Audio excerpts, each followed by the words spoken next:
Welcome everyone to another evening of Dungeons and Dragons with our, I'd like to say intrepid adventurers, but that might be a bit too kind to them, if I'm perfectly honest. So mean. So mean, but true. So, joining us tonight for tonight's game, well, obviously there's myself, the Dungeon Master, Paddy. Joining us tonight, we have Annette playing the tantalizing tiefling Talia Darkthorn. Yeah, baby! We have Connor playing the warlock trying not to get eaten by his snake deity, Yami. Still alive. We have Ben playing the very innocent Valdizian Thunderbone. Howdy, howdy. We have Steph playing Do You Need a Potted Plant, Rowan. I think her mic's not working, so we'll get her response to that later. We have Eridan and his boys, played by Reese. Hello. And we have Balasar the Bulldozer, played by Maria. Hey. And unfortunately, Hannah cannot join us tonight due to health issues, so I will be taking over the control of Mantra for the evening. So, when we last left our adventurers, they had gone out to Penka Forest to try and discover what had been causing the issues. They found some abandoned carts, found effectively a genie in a bottle, released it, and then put it straight back inside. They then began searching the forest for where these creatures may have gone, and ended up finding them in the form of one of them knocking out Talia pretty much immediately, and then them having to have their hardest fight yet against 4 bullets. After a hard-fought battle, they were victorious, and at the very end, they had discovered in 3 of the bullets' mouths magical items that had gotten lodged there. Yeah. That is where we left off last time. So, Are we over resting before we travel back? I'd imagine that's wise. Yeah, considering I think we burned quite a lot of spells and stuff. So you're all currently stood in this forest clearing, 4 piles of bullet corpse just sort of scattered around. 3 of you holding these magical items that you had found, and all very wounded. I want to rest and like meditate with my whatever the hell this is and figure out what it does. Okay, so to refresh your memories on the items that you had found, there was a black crossbow that looked to be made out of some form of black crystal. There was a staff made out of a black wood that looked like the wood itself was very rough to the touch.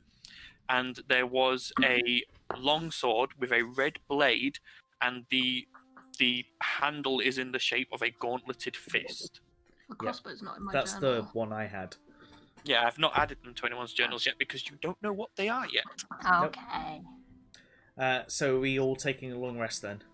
Yes, I think that's wise. Okay.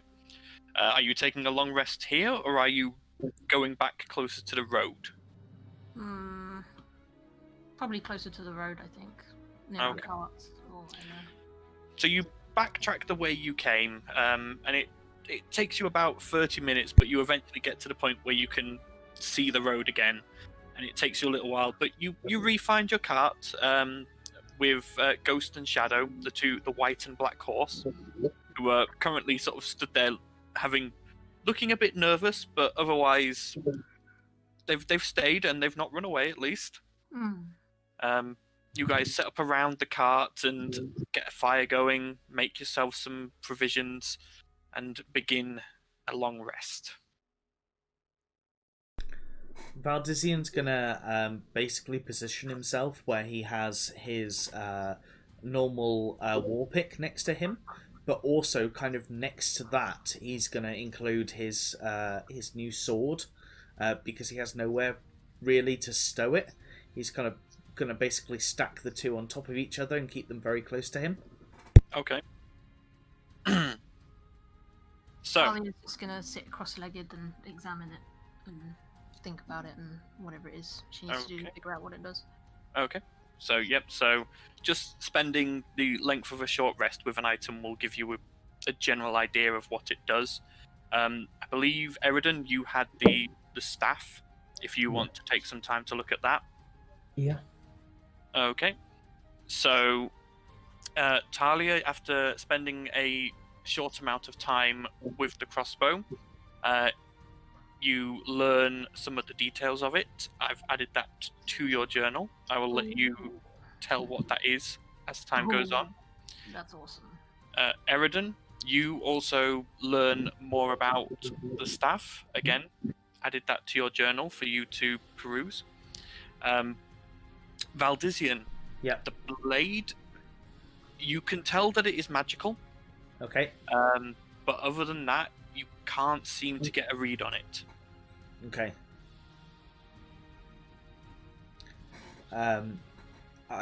Valdisian is gonna still be wary of the blade, considering its coloring and the fact that I can tell it's magical, but still keep it close, Okay. in case I pick up on something or learn something along the way. All right. So, are you guys setting up a watch, or are you just all going to sleep? I will do my usual set on top of the cart and be like passively keeping watch. Yep.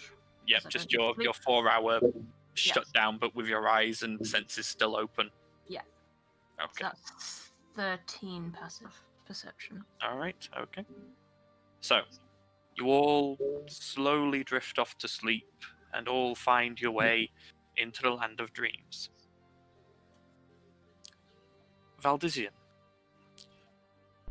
you awake, and you look around, and you're still in this clearing, but all your friends are gone. Okay. There is fog everywhere, and it's dark. There's enough light to see by just in the clearing, but everywhere else is just dim, and you can't see past sort of the edge of the clearing due to the fog. Valdisian is gonna kind of start to fumble through this fog, to almost in a slight panic that he can't see what's going on. Okay. So, as you're fumbling through the fog, you hear footsteps running towards you. And a man in ragged clothing lunges out of the fog at you with a knife. Valdisian is gonna instinctively grab whatever weapon he feels is closest to him and try and react. Okay, as you reach to where you'd normally have your war pick, the sword's there instead. Okay, he's gonna grab that sword just in instinct and retaliate. Okay, are you just doing a general slash? I'm just doing, more of a parry, trying to... I don't know what this guy wants, and I don't know if he's deliberately aggressive or just slashing out in the dark. So I'm trying to parry his weapon so that I can get more of a read of what his intentions are. As you bring the sword up and easily parry the knife, and the sword seems to shiver in your hand. The man sort of ducks back, moves to a different corner, like of your body, and lunges again. Okay, Valdisian will continue to parry until he can understand why this guy's attacking him. Every time you parry, the blade is just shivering, but this man is not stopping. He is coming in from different angles, constantly lunging, always aiming for vital areas. Valdisian will, after a while, move to try and basically stop him rather than actually causing a lethal blow. So he's going to aim for sort of his legs to basically stop him running at him, and is going to slice for his legs. Okay, the sword slices cleanly through the legs, no issue whatsoever. And this figure bursts into fog. Okay. But you, again, feel from this blade in your hand as it shivers it vibrates. Valdezin still has no understanding of what the intentions of this weapon is, but being that he's in this fog, he's going to stay there ready in case something else attacks him. Okay, and as you're stood there, you do hear 2 more sets of feet. And this time, a woman wielding a spear lunges out from one side, and a child with a short sword lunges out from the other. Valdezin is going to try and parry the weapons because it's Okay. a woman and a child. You easily parry both weapons, but now the sword is heating up in your hand. Valdezin is going to keep parrying until he is exhausted. Okay, and at the very end, you are completely exhausted, and both the spear and the sword slide into your body before the figures just burst into fog, and you just hear a voice go, "Too weak." And the dream ends. And you awake, middle of the night, your hand on the hilt of the sword. Have I taken any damage for the dream? Has it got any physical effect on me, No, or is no, it? you pat yourself down. There's no wounds, nothing at all. Does Talia notice this? You notice Valdezin wake up. Hmm. You saw him sort of tossing and turning in his sleep, but it could have just been a dream. Valdezin is gonna look into his bag and get some rags or cloths that he has, and basically wrap that around the sword, and try and get back to sleep. Okay. You drift back off to sleep without any issues, and the rest of your night is dreamless. You all awake the next morning, having completed your long rests. The dawn comes up, and there is actually the beginnings of a light rain coming down, pattering through the leaves of the trees, and just beginning to... It's just got to that point where it's pleasant, but you know if you wait too long, it is going to start soaking through your clothing. Talia's gonna, stretch. How did everyone sleep? Are we rested? Yeah. That's really well, thank you. Not as well as usual, but I am rested.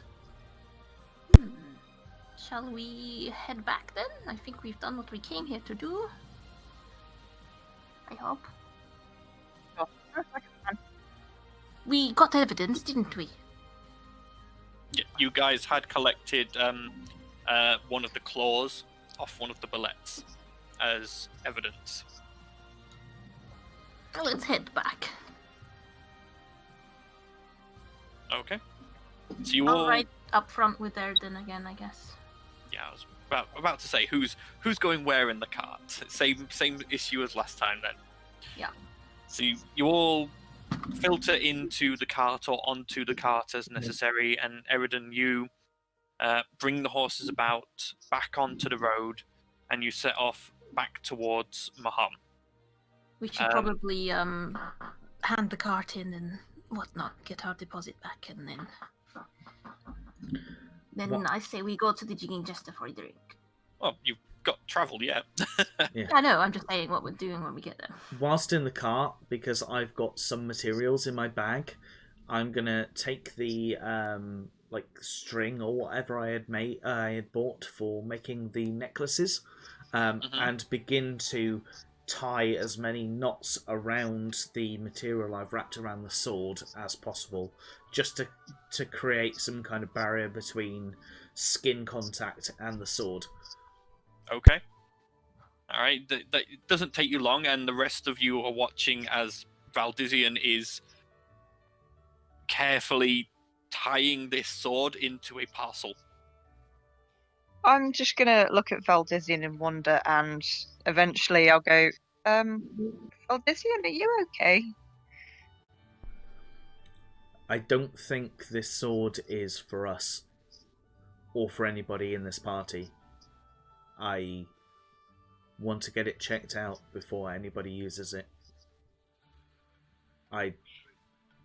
Something doesn't feel right with it, and continue to tie the knots around the material. Okay. Does my detect magic notice anything on that sword, out of question? Yep. So your detect magic can see that there is this sword is magical. The schools of magic that you can see affecting it are evocation and necromantic.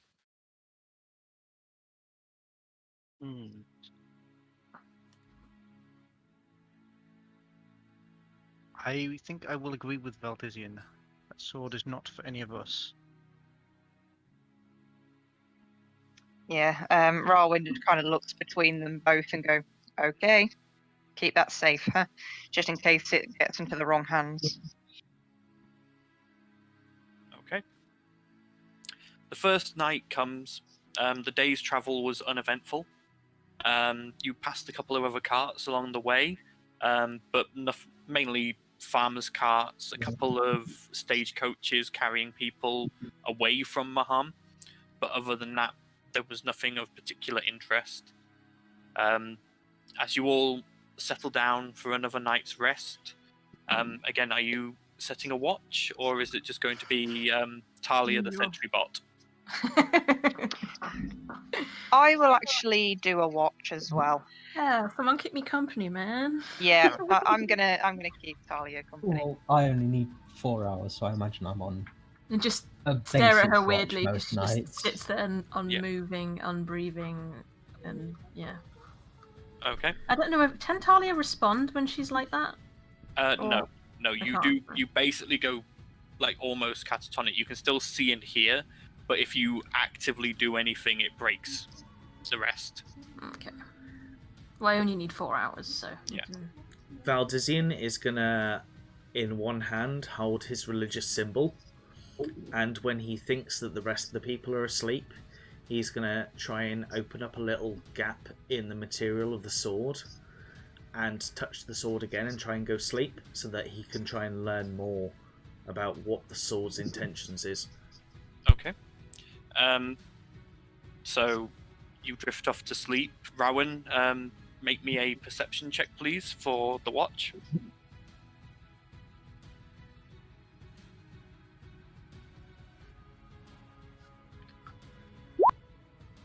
Okay. So I would have rolled higher. I would have higher perception than her because mine's 13. Neither of you notice anything odd during the night. You hear some owls hooting. You see what looks to be some form of wild cat moving through the fields, chasing a mouse. But other than that, nothing of particular note. Valdizian, you have no dreams. Balasar, you awake in a dream. You're in the campsite that you'd set up around the cart, in a fog.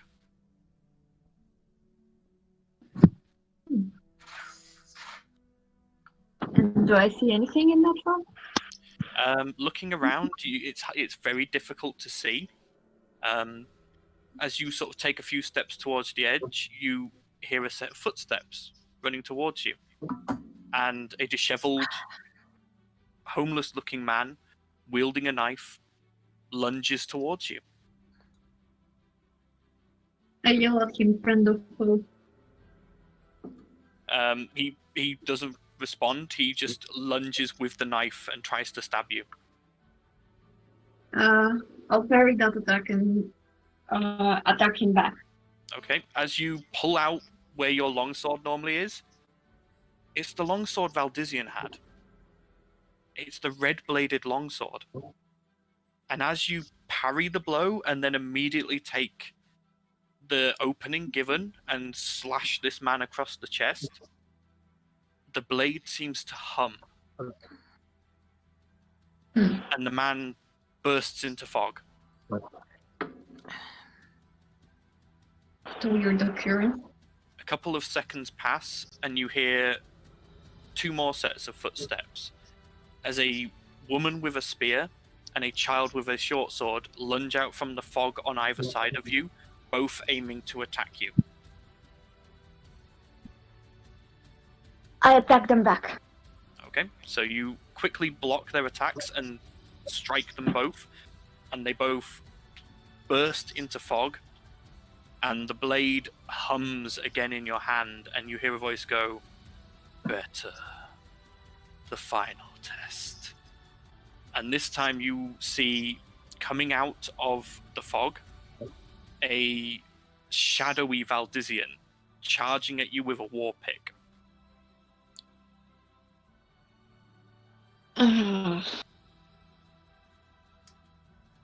I attack him back as well. 1 second, guys. I'll be back in a moment.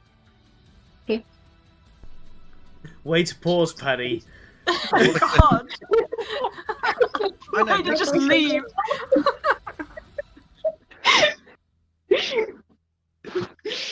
I was expecting him to say like a version of herself or something. I was Sorry like, about what?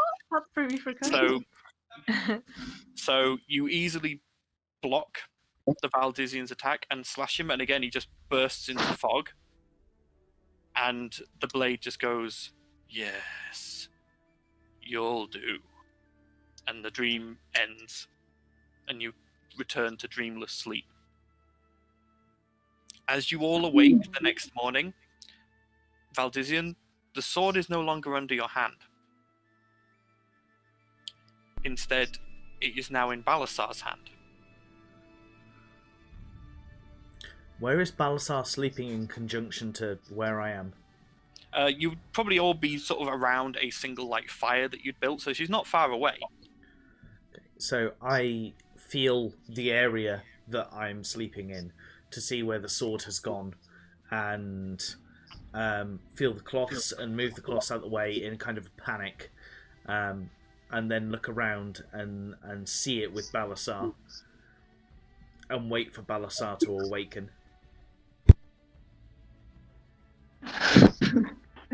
So I awake as well and see the sword is with me. I am a bit surprised. Do I remember my dream? Yeah, you remember your dream completely.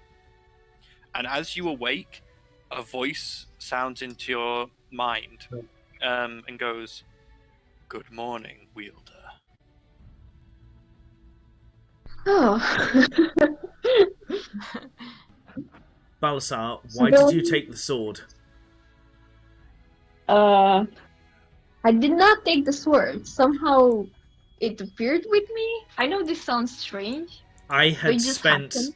the previous travel time wrapping every inch of that sword with knots and cloth to make sure nobody touched it. It was next to me when I went to sleep, and it is now with you. Why did you take the sword?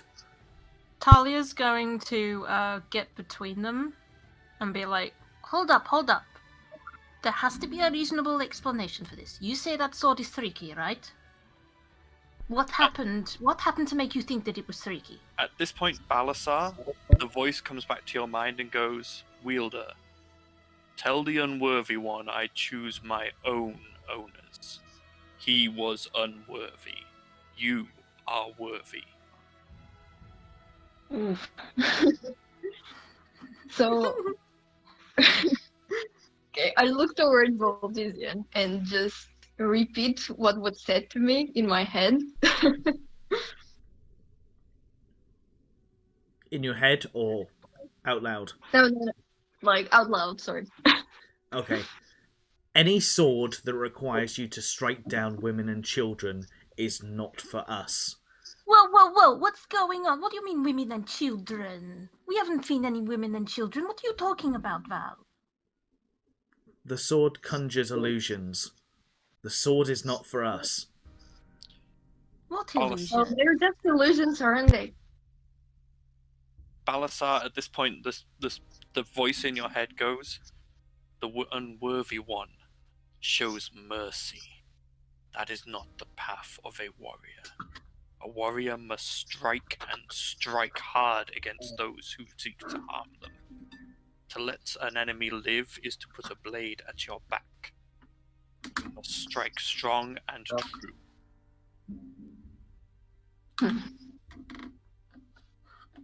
Well, I'm pretty sure if I give the sword back to Valdisian, it'll just come back to me. So I'll just hang on to it. You hear a voice go, "Damn right." Maybe we get I forget her name, the enchanter. I really should remember her name when she's doing my vampire. Oh, you mean Wilma? Yes, we should get her to look at it. I mean, sure, we can get it checked out. I don't mind, as long as Well, it comes we're all back to me. friends here. Does it really matter who's holding on to it? Yeah, it doesn't. We need to relax, Val. I don't care who uses that sword, but all I care about is that sword has got other intentions. And Well, like I said, when she looks at it, we can find out exactly what it is. We can worry about it then. Val, But- you won't use it yet, will you, Balazar? No, I won't. It has enough with the weapon you've got anyway. Sure. I'll give it to you so you can tie it up again really well. Till we Then get maybe to- hand it back to her after you've tied it up. Oh And yeah, then- that's true. And then we'll see, huh? Let's not fight. Okay, We're all I'll do that. friends here. that Alice has not seems- done anything to make us distrust her yet, or ever. That seems reasonable, and I purposely tie up the sword the way I had before. Hang on. As you go to take the sword, I need you to make a Constitution saving throw. Oh damn! Okay, let's try and find it. Oh, it's done it twice, but That is Same roll. just enough. But you watch as you take it, your hand is wreathed in black flames and it burns. You're not taking any damage, but it is very uncomfortable for you to keep hold of this. Maybe let Balazar tie it up. no. It seems to like her. It doesn't like you. I'm going to continue to tie it up and do everything, but then pass As the you blade try and back. as you try and put rags around it, they just burn in that same black fire. We could try putting it in the book. Balasar, does this seem like a normal weapon to you? Does this seem like something that a good paladin would use? That's a good point, but as long as it's a strong weapon, I don't really care. The voice in your head, Balasar, goes, "That's right. Glory and strength in battle is what matters. I don't Valdisian, care if you don't want to harm women and children, but if they come at you with a blade, you should strike them down." If she That is repeats all. that, I wouldn't argue with that. Valdisian tuts and hands the weapon back to Balasar, but keeps a strong grasp on his war pick and kind of tries to heighten his senses a little bit and pays more attention to where Balasar is at all times. Okay. Let's just get back to harm. Yes, we get someone to look at the sword there, and then we'll decide what to do with it. Huh? Yeah, that's a good idea. Let's go. Balasar, at this point, you hear a voice in your mind go, "Good. So you know, Wielder, I am Edge of Night, and I shall be your worthy blade." And then the voice just goes silent. Just go with the Fellowship of the Ring music playing in the background. Yeah, I was just noticed literally that just too. thinking the same thing. So, I am your blade. Balasar, that item has been added to your journal now. That was brilliant. That was just so well done with the timing of the music. But yeah, so have a read of that. I think you'll like it. Oh dear. So you all get back onto the carts. Some of you with a bit more friction than the day before between you. And you start moving along your way. Talia and Eridan, I need you both to make me perception checks, please. Okie dokie. One normal roll, please.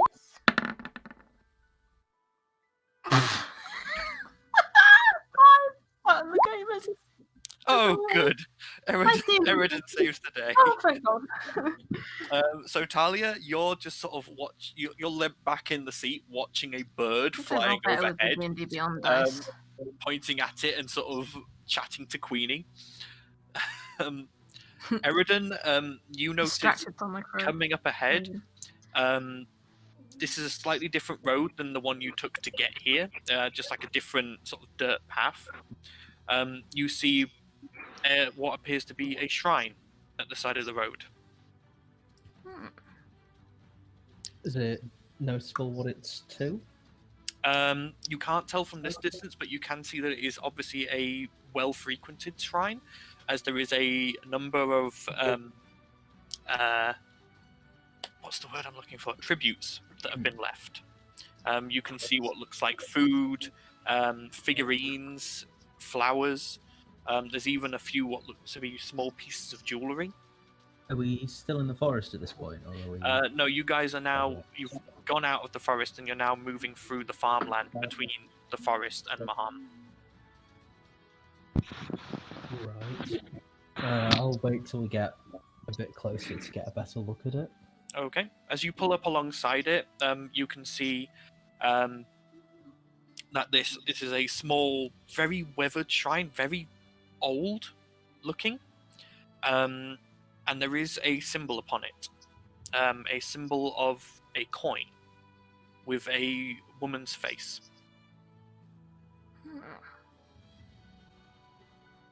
I'll ask if anyone recognises it. Or do I Yeah. know what that symbolizes? Anyone who's proficient in religion can make me a religion check to see if they recognise. I'm not proficient, but I've got a +2. 15? Yep. Let's just wait for Connor. He said he was proficient as well. How do I do this again? This is every week. Roll. / roll d20 and then plus your modifier. Hey, I got it Yeah. good. So both of you recognise this symbol. This is the symbol of Timora, the goddess of luck. I'll convey that. I think it's time to get on your knees and pray, and offer money. I think I could do with some luck. From what you both rolled there, you would both know that Timora is commonly known as Lady Luck. She's commonly worshipped by gamblers, travellers, basically anyone who does need luck. And she has been well known to look favourably upon people in the past. She's one of the much more active goddesses.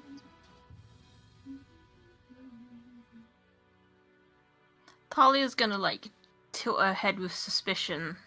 Then she's gonna shrug her shoulders and put 10 gold on it and just be like, please give me some luck. As you put the 10 gold down, your vision seems to darken for a second, and then you see in front of you this beautiful woman, shining white gold skin and dark gold hair that flows down to her mid-back, and her face is constantly set in almost like a cheeky smile, and she winks at you and hands you a single gold dice. Ooh. For the next week, you have 1d6 to add to any roll Nice. you choose to. Nice. It lasts a week, and you can only use it once. Hang on, let me write this down. See, whilst this is going on, Valdizian makes a comment about who needs luck when you have the faith of a god. But at the same time, he kind of slides 2 platinum pieces into the shrine and just walks off. Was it lucky gold piece, yeah? Or It's just a gold dice. Oh, gold dice. Valdizian, you slide the 2 platinum pieces in. Nothing happens. So for 1 week, I can add 1d6 Yep, to any roll. to any roll. but only once. Yeah. Then it, I'm assuming, disappears. Yeah. Cool. Can I go up to the shrine as well? And Yeah. offer up 10 gold. I'm going to bring out Jormungandr as well. And Okay. communicate that we should both pray within the most respectful way we can. Ask Okay. for love. Cool. That's added to my inventory. Okay. As you put the offering down and pray, Yami, you feel a hand touch your head, and as you open your eyes, there is just this pale white gold-skinned hand holding a single gold dice in front of your eyes, offering it to you.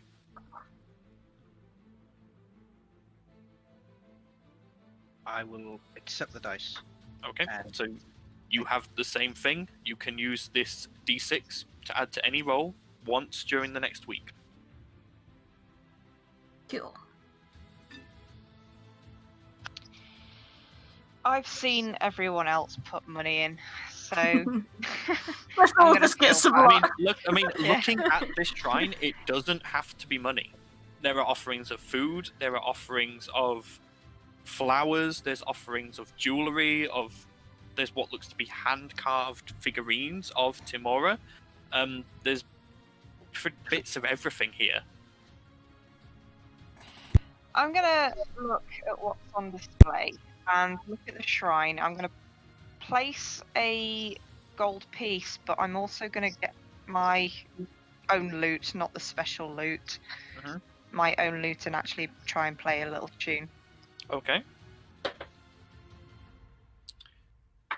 So as you're playing, you watch as just in your vision, sort of leaning on the shrine, her elbows on the top of it, this goddess-like figure is just got her eyes closed and is just sort of bouncing her head to your music.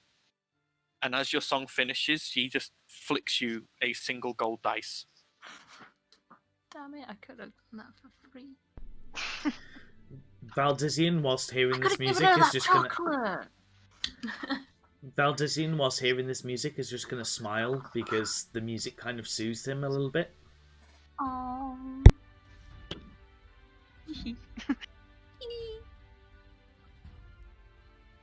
Okay. Anyone else, or is everyone else happy to just continue on your way? Yeah, I'm happy. Okay. Cool. Yep. So you all climb back into the cart and continue happily on your way. It reaches the end of this second day, and you again break to make camp. You can now see in the distance the walls of Maham. You can tell that after probably about half a day's travel tomorrow, you will be back at the northern gates. Yay!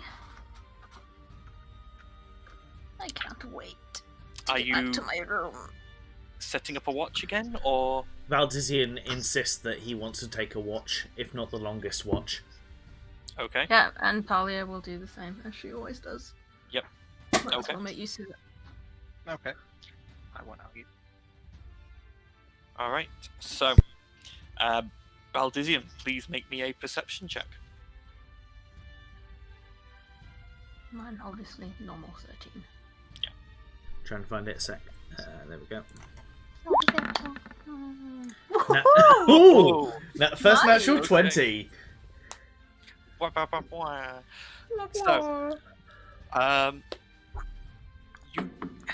you see some interesting constellations in the sky. Okay. You notice a couple of hunters returning from the forest, obviously with what looks to be a boar, traveling through the night, obviously, to get the boar back before it starts to go off. But other than that, the evening is uneventful. Okay then. Sorry, you kind of wasted that 20. Aww. Well, still a natural 20. The rest of you have your rest and your sleep with no out of the normal dreams. and awake the next morning refreshed and ready to continue on back to Maham. Cool. Sweet. So you all climb back into and onto the wagon, and after about 6 hours journey, you pull back into Lucky Logan's ranch. Let's go get our deposit back. Hopefully. It's at this point, Logan himself comes strolling over to you and goes, "Well, howdy! See, you brought the cart and horses back. Yep. Doesn't we're look back. to be any scratches on it, so that's good. Let me just check the interior." And he sort of gets in and sort of checks the upholstery and everything. And quickly checks over the horses and goes, "Yep, everything here looks fine. So that's 2,000 gold to come back to you, right?"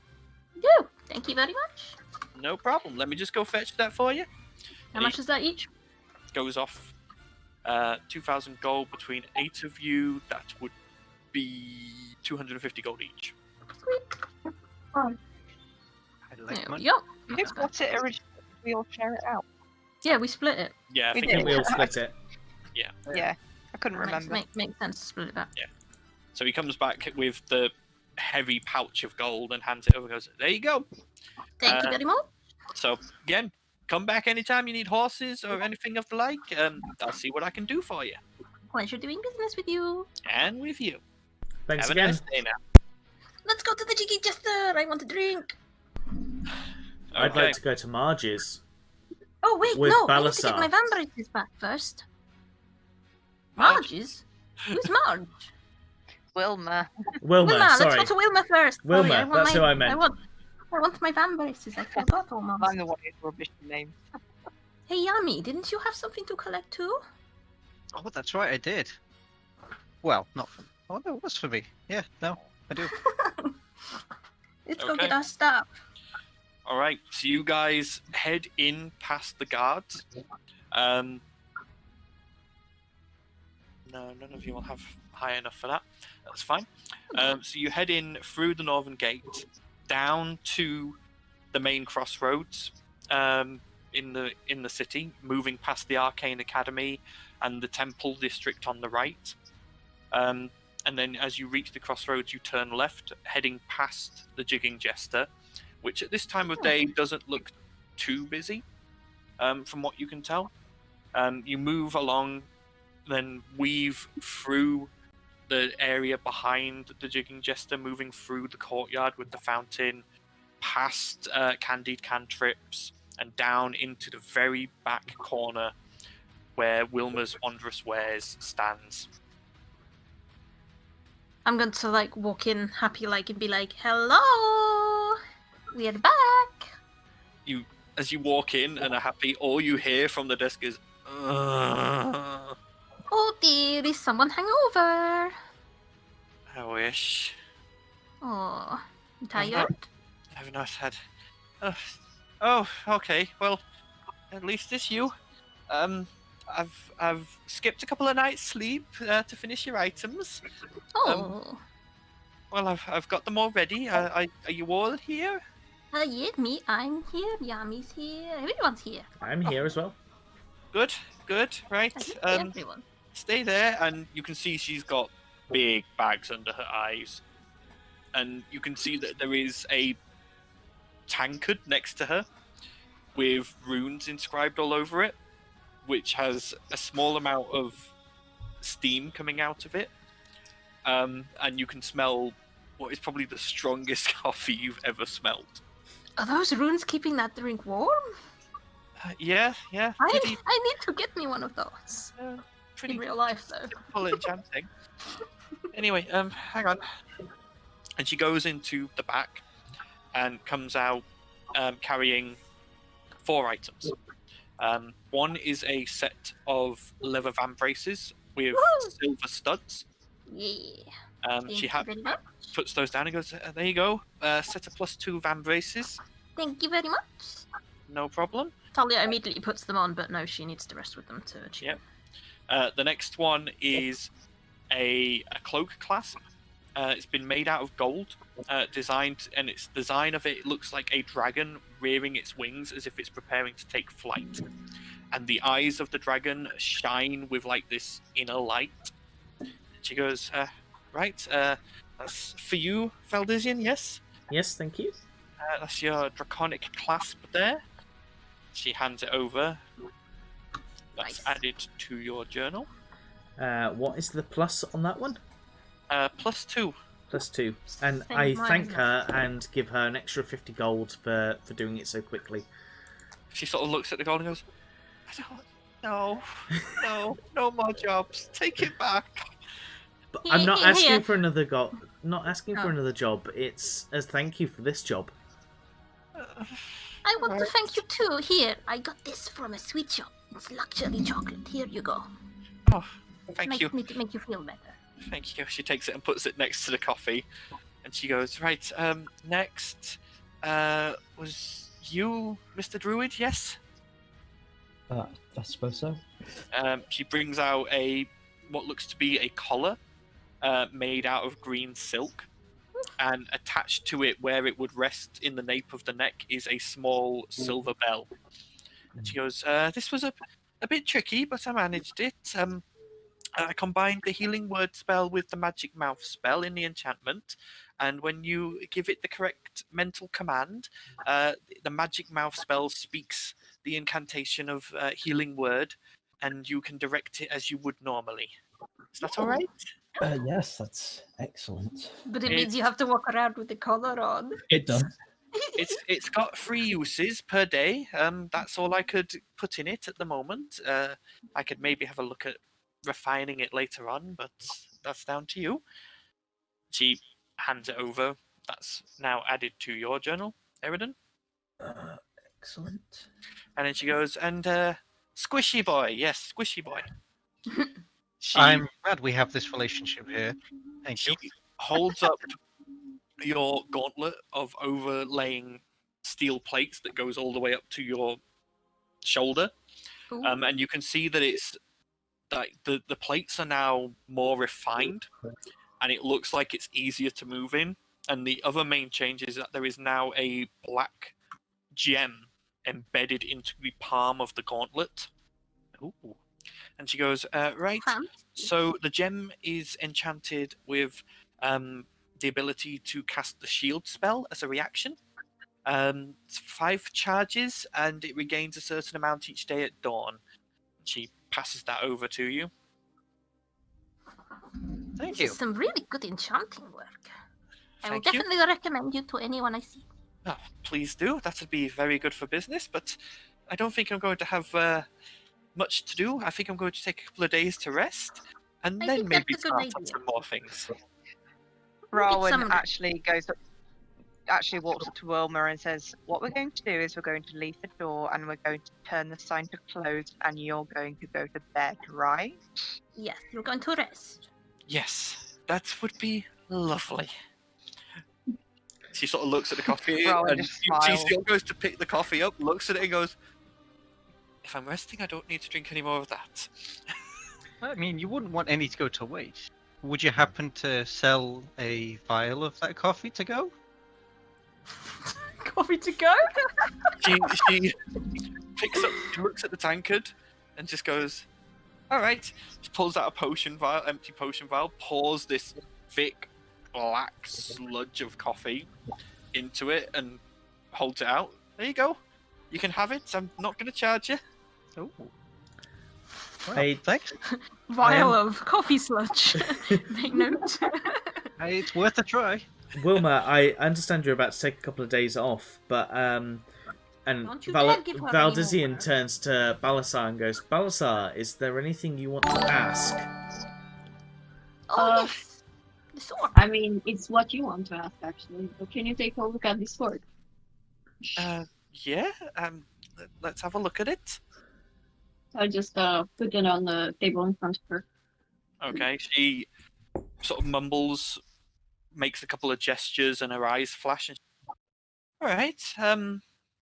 It's a +2 longsword. Looks like it's got a couple of extra enchantments on it. looks like a necrotic slashing ability, some kind of healing ability, some kind of ability I can't quite make the full thing out of. Other than that, the only other thing I can say is it's a sentient weapon. Ooh. Does that mean it's particularly good or bad?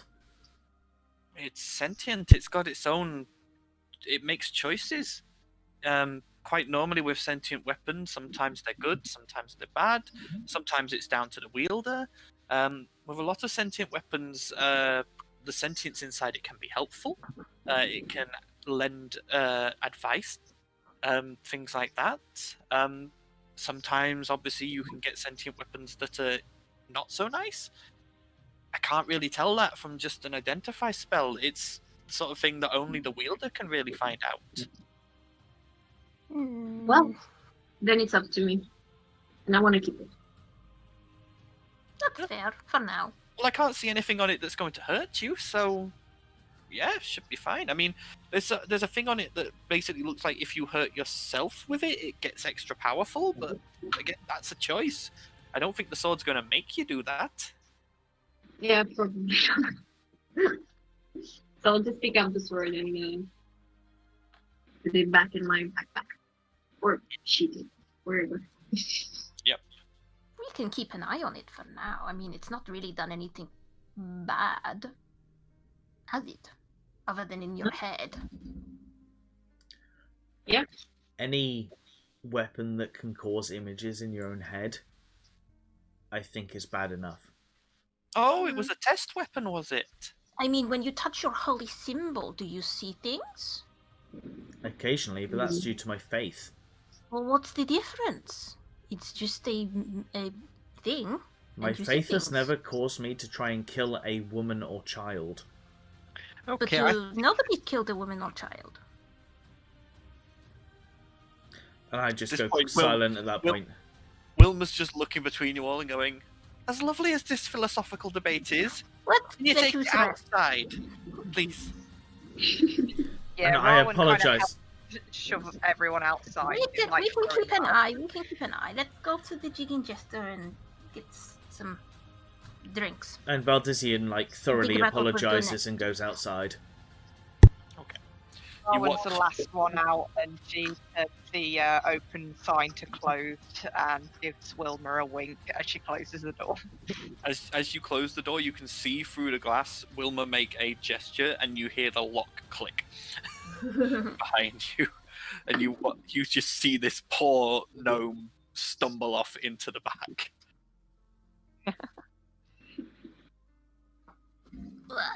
Let's go get drinks. Sounds like a good idea. I want to rest. Well, not rest, but I want to recharge and hone these fan braces or whatever it is I need to do to make them work. You want to go and see Gunther. Maybe. That's a bonus. Okay.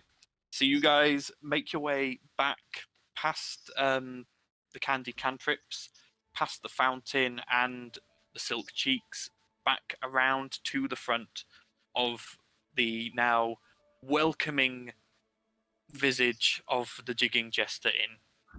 And I barge through the doors and I go, guess who's back? Guess who nearly died? It was fun. As you burst in, you can see within it is not overly busy. There's a few patrons here and there. A couple of them recognize you and call out, sort of recognizing Valdizian, Rowan, and Balasar, obviously from the arena. But other than that, that's about it. And as you say, guess who nearly died? You hear from a corner someone go, "What do you mean nearly died?" I nearly got eaten by a land shark. It was awesome.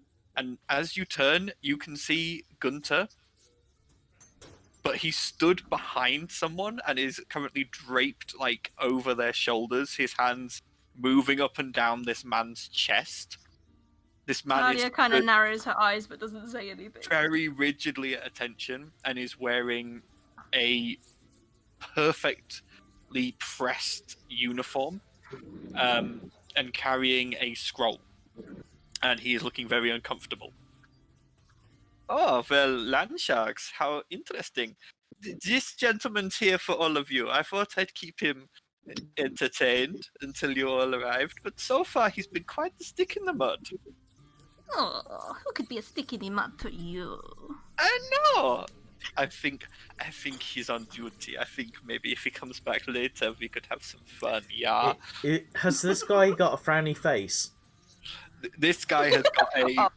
This guy's got a poker face going on, and very much is trying not to break it. So Valdizian pulls out his wand of smiles and just points it at this guy. Okay. So what is the? It's a DC 10, isn't it? It's a DC 10, yep. He fails. Oh, Watch there's a smile on that face. His face just immediately cracks into this big smile, and he's like, yeah, and Gunther's like, oh, see, I got through to him eventually. I'm just gonna give a little tap to the shoulder of Valdizian and say, you got a good use out of it now. Not on me. Okay, Mr. Smiley, what do you want? What's that scroll you're holding? He immediately extricates himself from Gunther, who gives the most outrageous pout and slinks off to the bar.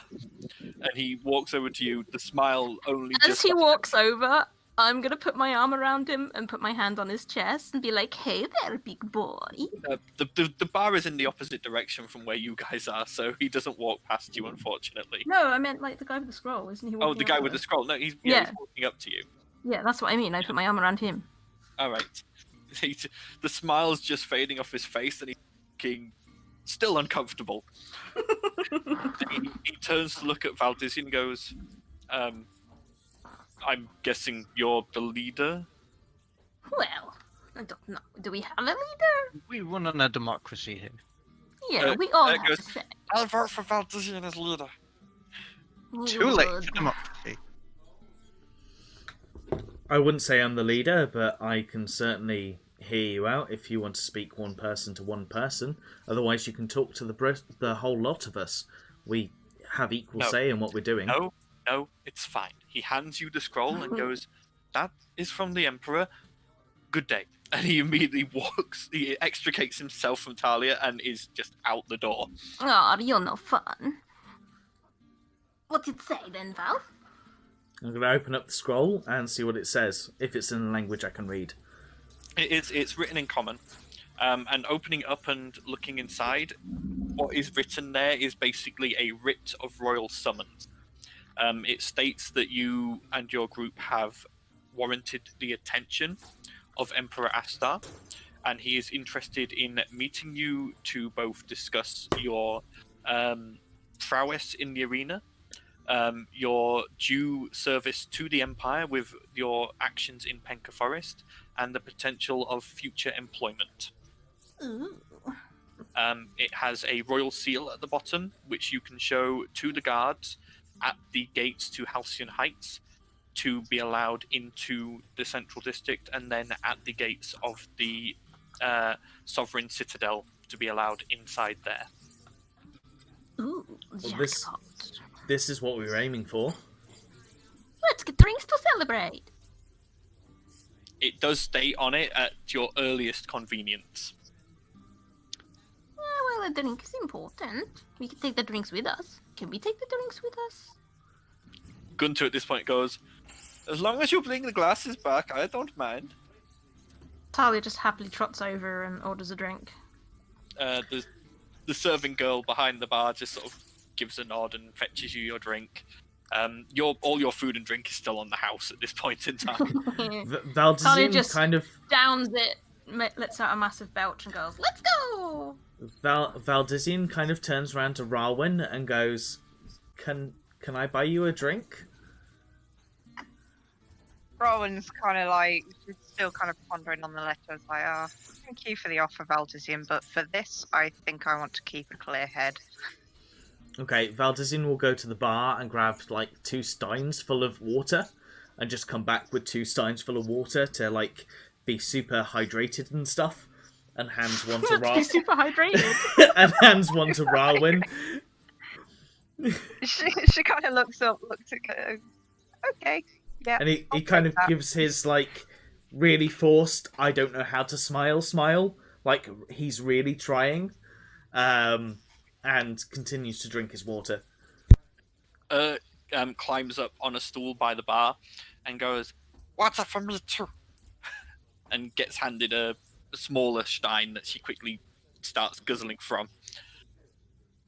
Yeah, Rowan takes the water, looks at Valdisian and goes, "By the way, I'm glad you've learned to take the helmet off every so often." Smiles, winks, and walks off.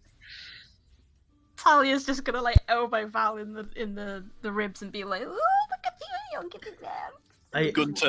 Gunter just Talia, you're in a position to watch as from Valdisian's shadow, Gunter just rises out of it and ends up where he's got his chin on Valdisian's shoulder, and he's like, "Oh, this is interesting." Oh, don't spoil it, Gunter. Spoil it? Why would I spoil it? This is better than my normal viewing. I don't know if bronze dragonborns can kind of blush, but like the bronze just comes out with more of a ready tone than normal across his face. It's just adorable, isn't it, Gunter? Oh yes, Talia, very adorable. I look forward to seeing how it plays out, don't you? Yep. Maybe I should get some peepholes installed in the walls of the rooms. Hmm? Oh. You never watch me. No, you don't know that. And he just walks back off. Talia just grins. You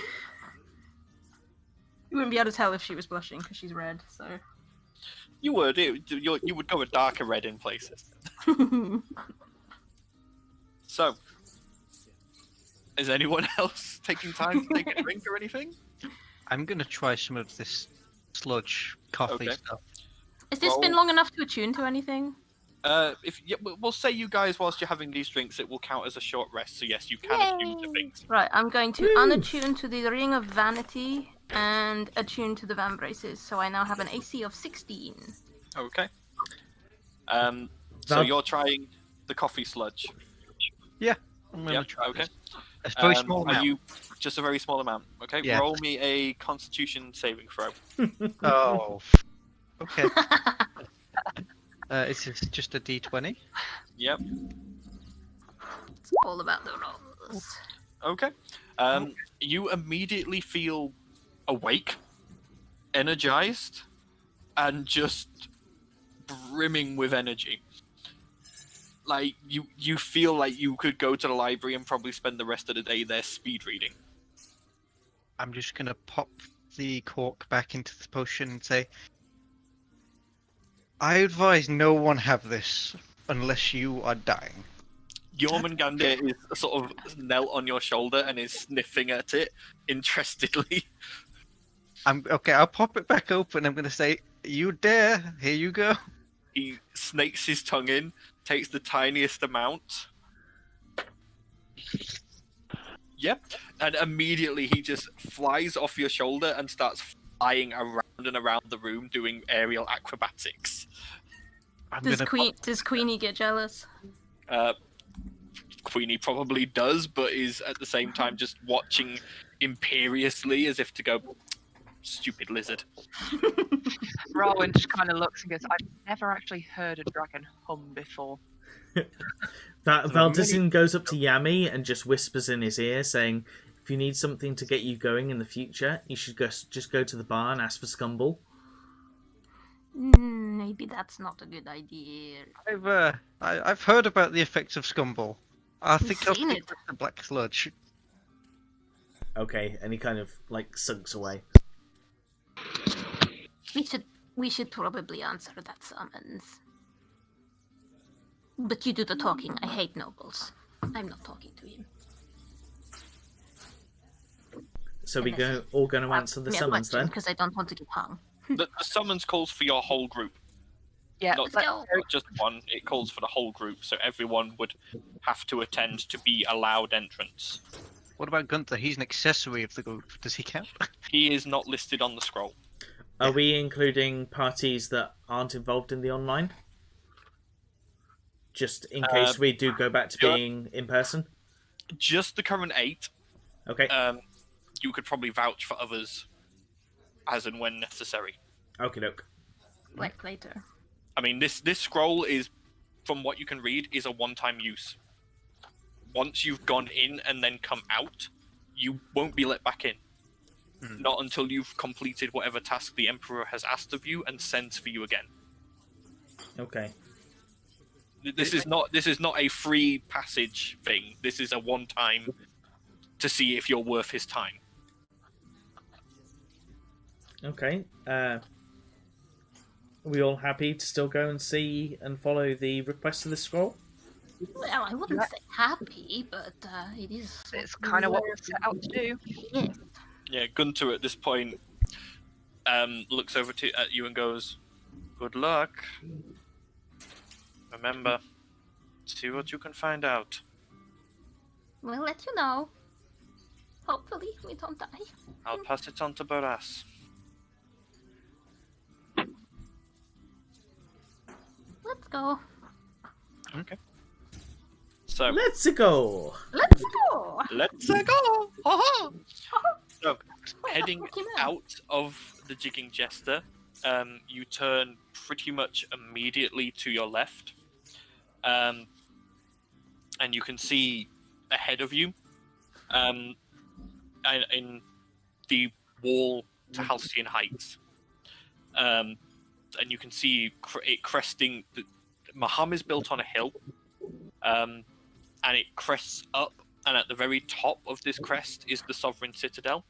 And as it crests back down on the other side, that is where the Sapphire Docks and Grimhaven is.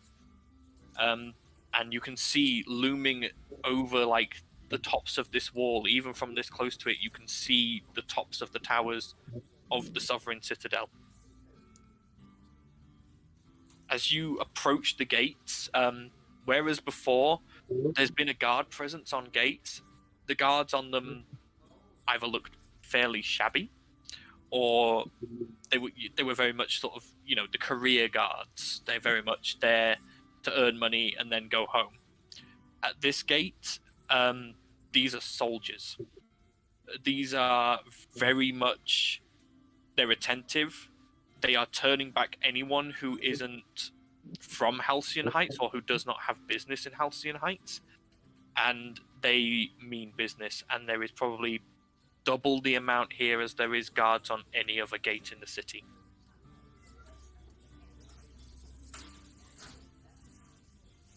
Guess we approach the guards then. I That- hope this letter is legit. Valdezine currently holds the scroll, doesn't he? Yes. So Valdezine is going to go up to the guard and basically open up the scroll and go, "We have an audience to attend." The guard sort of looks at you from underneath his helmet, and you see the faintest hint of a sneer as he looks over your party.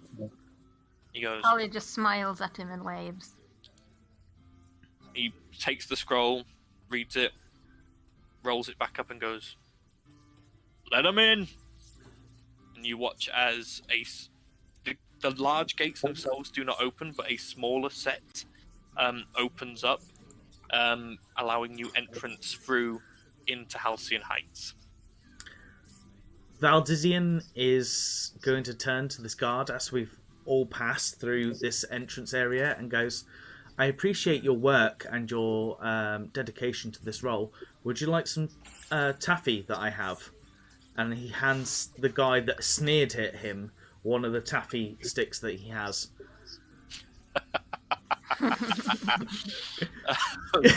The guard sort of looks at you and looks at the taffy and goes, "Thank you." And he takes it and sort of puts it in a pocket. Okay, and Valdezine moves off. Okay. I really hope he eats it, Talia whispers to Val. I'm waiting for him to hand it out. As you guys walk through the gate, you come out into... You think it's ridiculous. Whereas before there was houses everywhere in the Gateway District and buildings quite close together with no green space, you've just walked into what seems to be rolling green park. There's trees dotted here and there. It's all beautifully landscaped. The roads are in perfect repair. There is not a single thing out of place.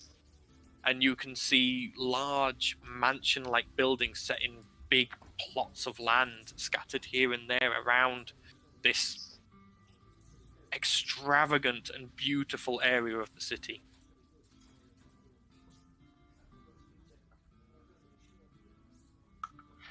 Don't know about you guys, but I prefer the other section. It seems to be a little more life.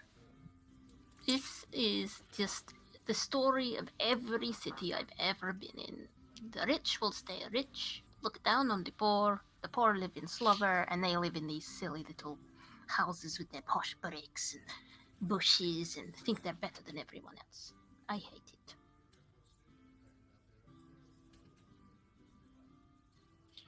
Okay. Directly, you've come in from the northern gate, so directly south from you, and the only building you can see really other than these mansions is the Sovereign Citadel. And it looms high up on the crest of this hill.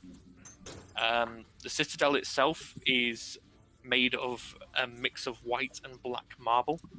It shines in the sun. It has its own set of walls around it, and unlike the walls of Maham are obviously built to maintain against a siege, and the interior walls also to help separate off sections of the city to make it more defendable. But you can tell whereas those walls are good, these walls are on another level. I mean, Yami, you can see these things glowing with so much magic. You could probably guess that every single brick in this wall has been enchanted. This is no place to mess with, it seems. Maybe. That's someone who's scared of something. We should probably move on.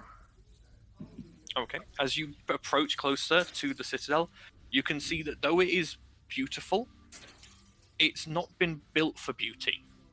It was built for function. This is a citadel. This is not a palace. This is a war citadel. Every part of this is functional. You can see every tower is easily defendable. There are very few entrances and exits, and where there are, they are easily defended. And again, everything here just looks like it's been built for function, and then has just happened to be beautiful as happenstance. As you approach the gate, you can see that there is a building that comes off of the wall, and it's a small complex, and you can see in the middle of it there are groups of soldiers currently going through drills, and you can guess that this is probably one of the army barracks. Valdezine kind of whispers to Talia and goes, "Have you ever known a city to be this prepared for an attack?" It's pretty common in big cities. I mean, most big cities have a military. With every brick being enchanted. Well, maybe that is a bit excessive, but each to their own. Okay. Okay. As you approach the gate, this time there's less soldiers on this gate because obviously they feel like they're in a fairly well defended area anyway. But the soldiers here are obviously of a higher rank, as these ones are wearing like silver chest plates, and their weapons and armor are of a much higher quality. Press on? As you approach, they lower their spears to block the entranceway and go, "What's your business?" Better wave that scroll again. Valdezine goes up to them and waves the scroll and kind of just goes, "We have an audience to attend." The scroll is snatched out of your grasp, opened. Be careful read. with that.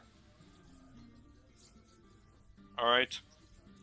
Wait here, and he walks inside with the scroll. Probably won't be getting that back. About 5 minutes later, he comes back with another guard, and the other guard goes, "Follow me. I'll escort you to the audience chamber." Can I have my scroll back? No. Told you. Follow. And he starts marching off towards the entrance of the citadel. Grumpy. So as you Put that guys away, Aldisian.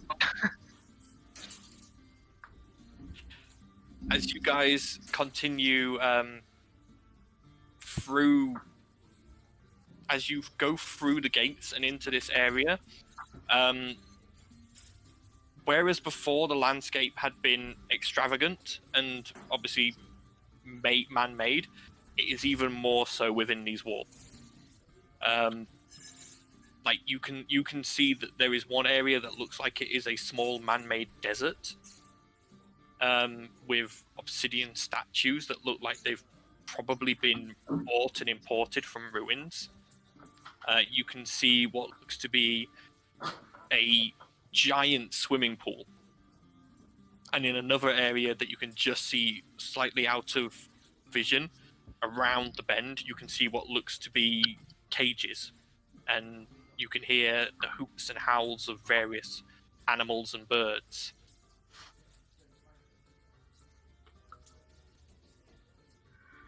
Your guide leads you up the main set of steps to a large door that is currently ajar. And as you go through, you can see that this door is made completely of black iron and has a large number of bolts that would shoot across should it need to be locked. We go through the door? Or Mhm. what? Yep, he guides you in and through. The citadel itself is huge. He's guiding you down corridor after corridor, moving through various rooms, occasionally taking what looks to be servant passages. Whether these are shortcuts or just so that you don't see things that you're not meant to see, you're not sure. At one point, he does lead you past a large mural. If anyone wants to take a look at the mural, they can. I would like to. I would as Yep. well. Okay. So stopping momentarily, and the guard the guard is obviously used to this. He just gives a sigh and stands there tapping his feet. This is obviously something that he has to guide people past a lot, and they all do this.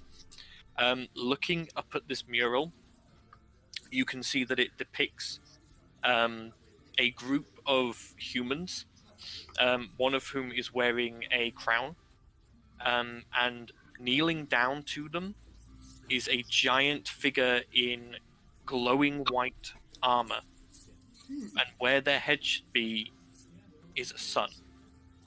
Whoa, that... Wait, I mean, I don't know, but... And this figure in the armor is holding out a shining gem and handing it to the obvious king.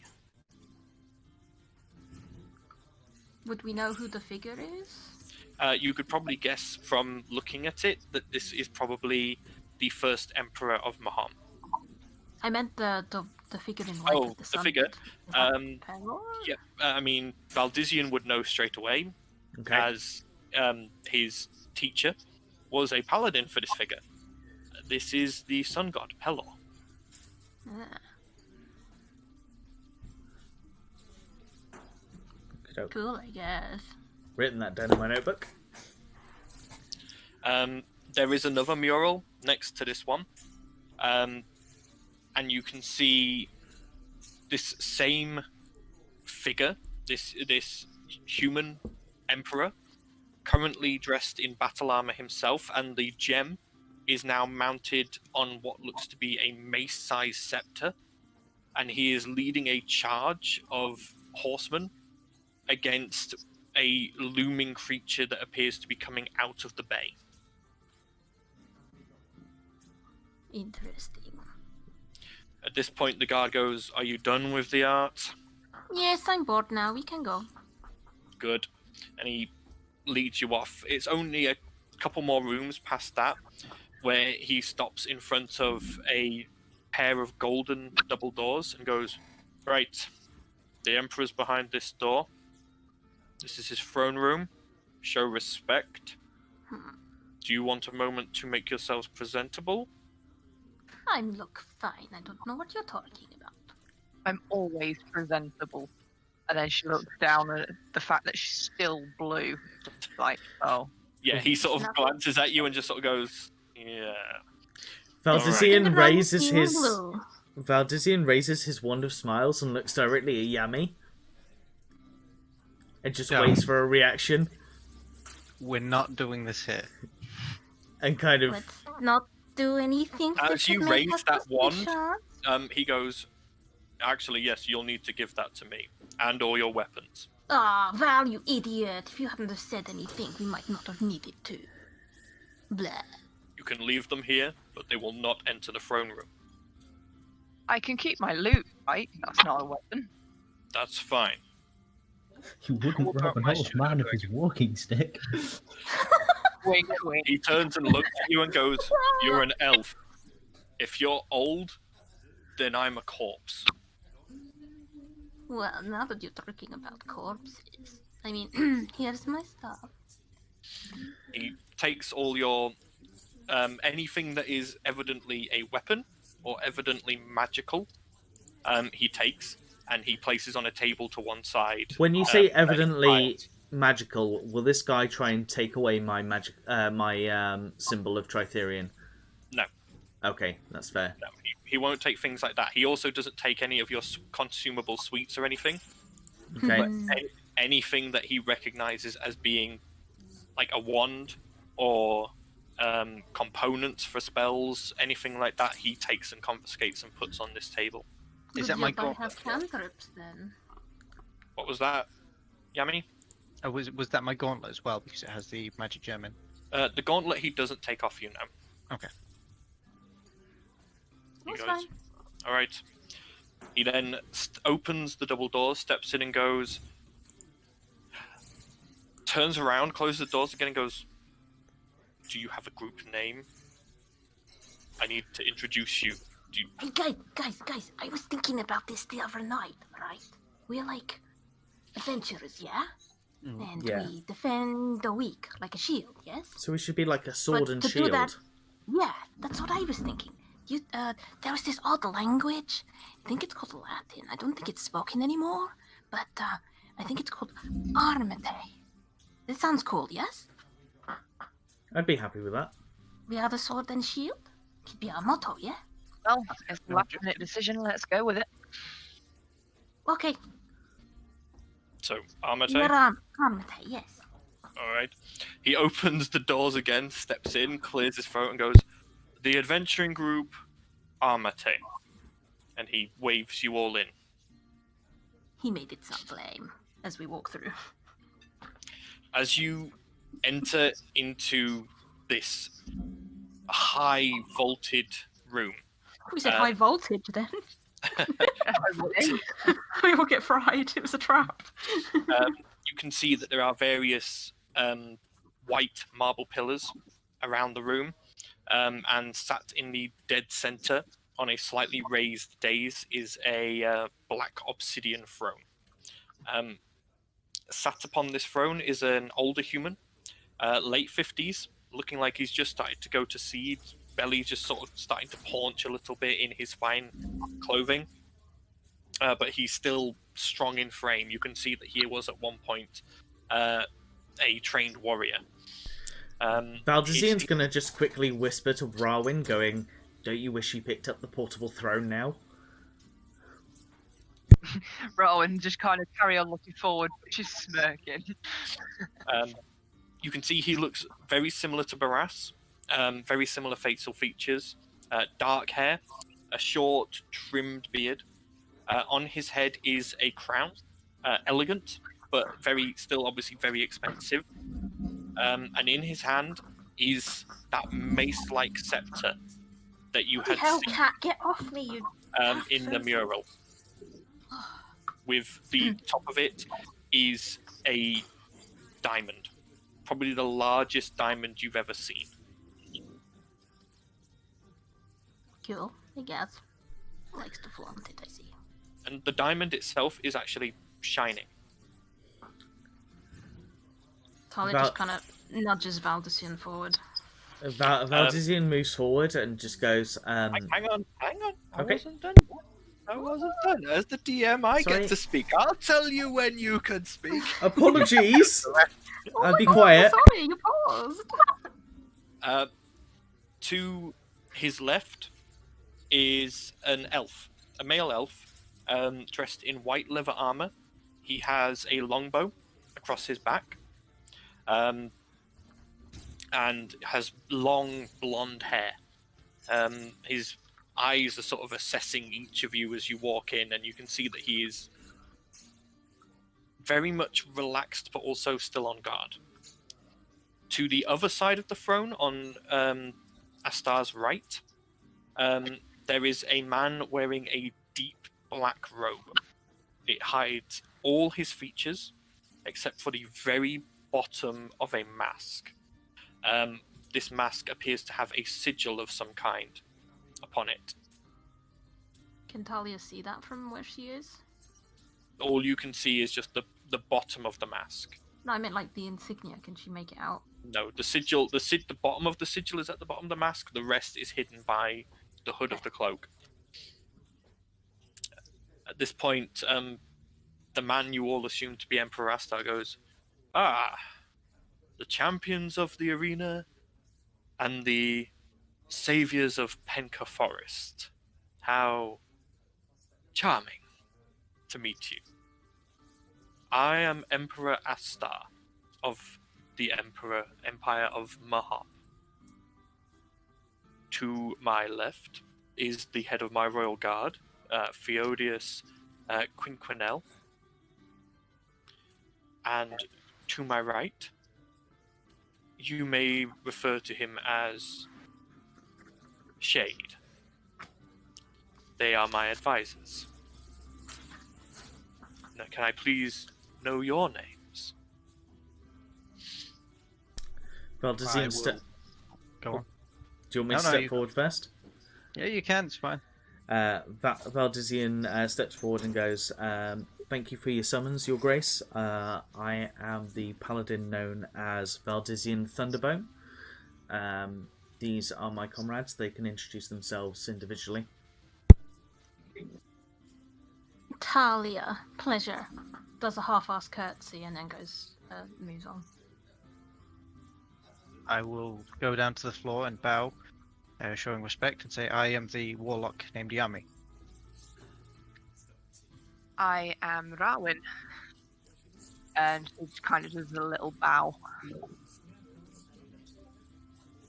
I'm Eridan. I will also bow. Slightly. And Mollister. I'll bow as well. Mantra drops a small curtsy and goes, Mantra? And Urt goes, Urt! Hello! As Urt introduces herself, you all notice as there's just this slight curl of distaste on Astar's lip for about a microsecond before it wipes itself away. Well, it's lovely to meet you all. Isn't it nice, Theodus? And Theodus goes, Indeed, your majesty. And he turns to Shade and goes, Would you say so, Shade? And the cloaked figure just gives a nod. So, I heard you dealt with our problem in Penka Forest. Bullets, wasn't it? I think it turned out to be. Who's got the claws? I think I don't know. Talia took the claws. I had to say, who has the claws? I didn't take the claws. I wanted to take a head. Someone else took the claws.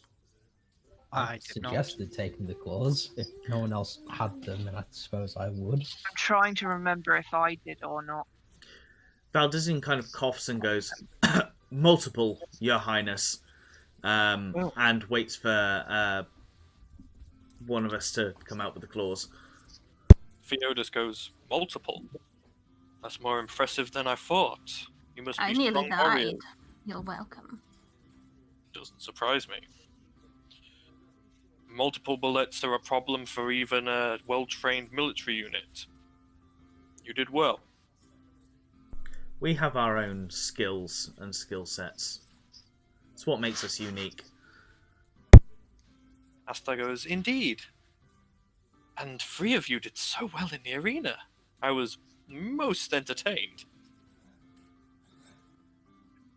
Owen looks down at her blue skin again.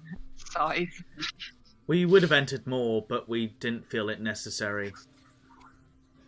Indeed, I'm sure Stromboli will make sure he ups the difficulty should you wish to enter again. I look forward to that show. Your Highness, can I ask why you have summoned us here today? I see you want to get straight to the meat of the matter without any more small talk. Oh, very well. I have a task for you. You've impressed me, I'll admit, with your displays in the arena and dealing with the problem in Penka. Both wonderful and very well done, obviously. It shows that you are tenacious, strong, and, as you said, unique enough to send where I need to send you. I am interested in recovering an item. An item known as the Rod of Foul Authority. If everyone can make me a quick perception check. Okie dokie. Please be high. Roll once. Oh yeah, DnD Beyond is so much better. Now I can't find the game to see what I rolled. I rolled a 22.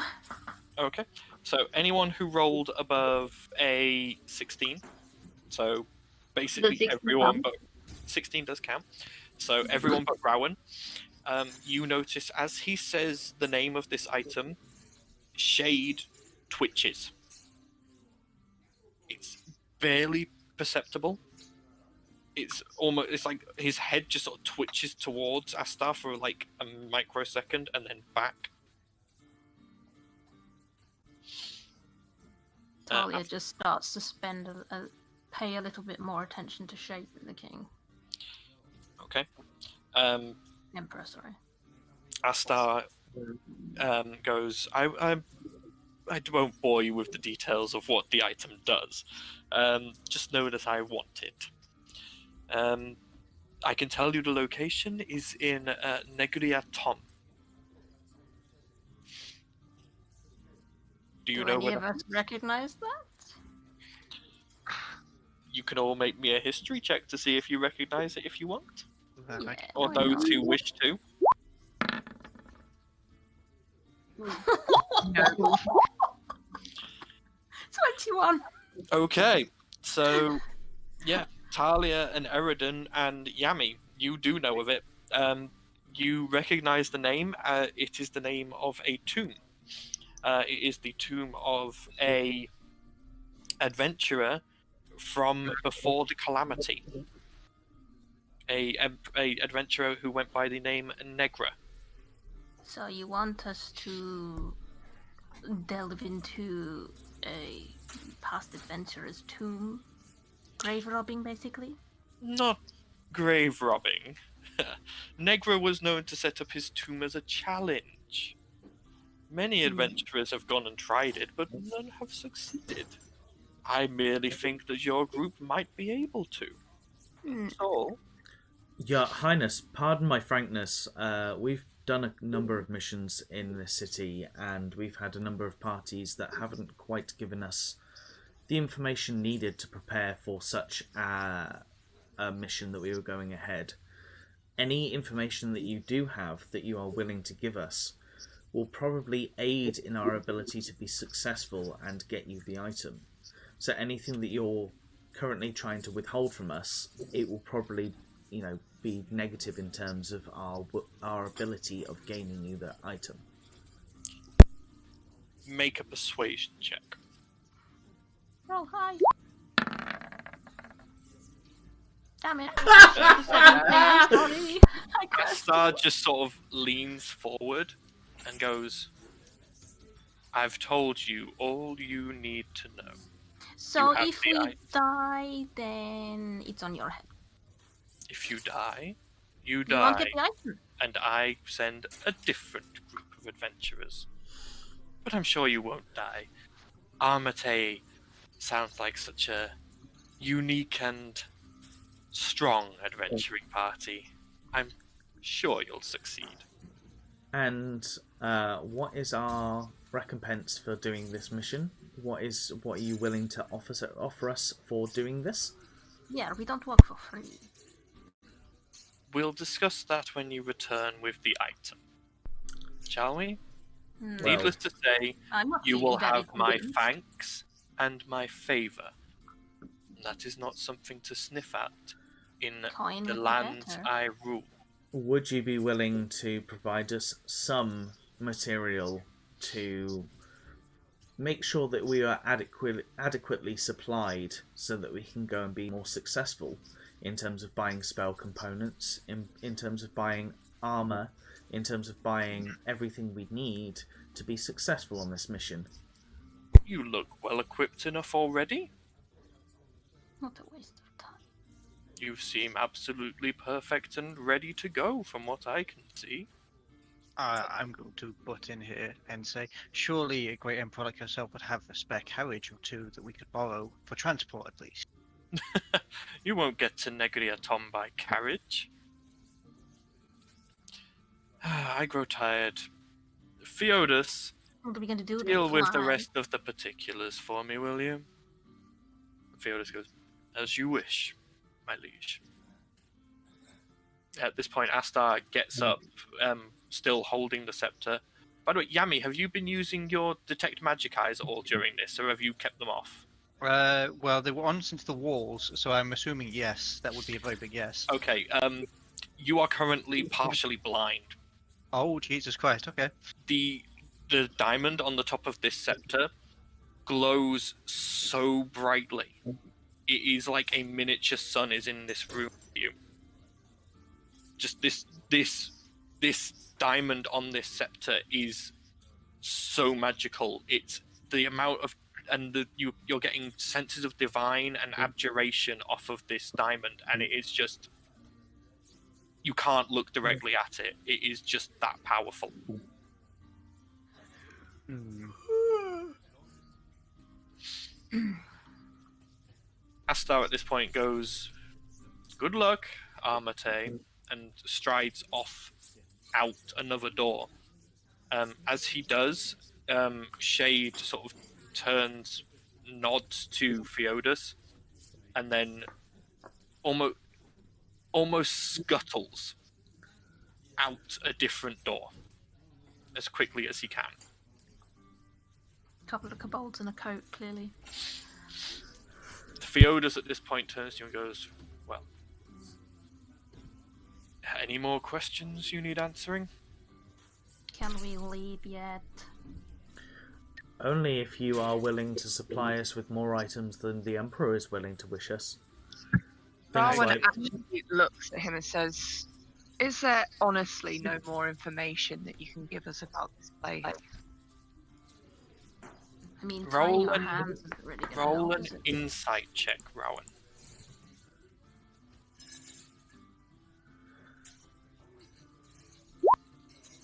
Damn Nope. it!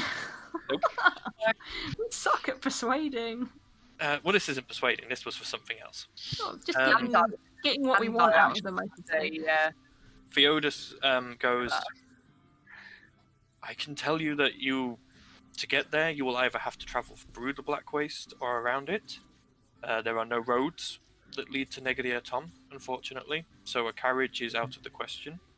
Horses also would have trouble depending on which route you take. Is there a way to fly? Like, is that a thing?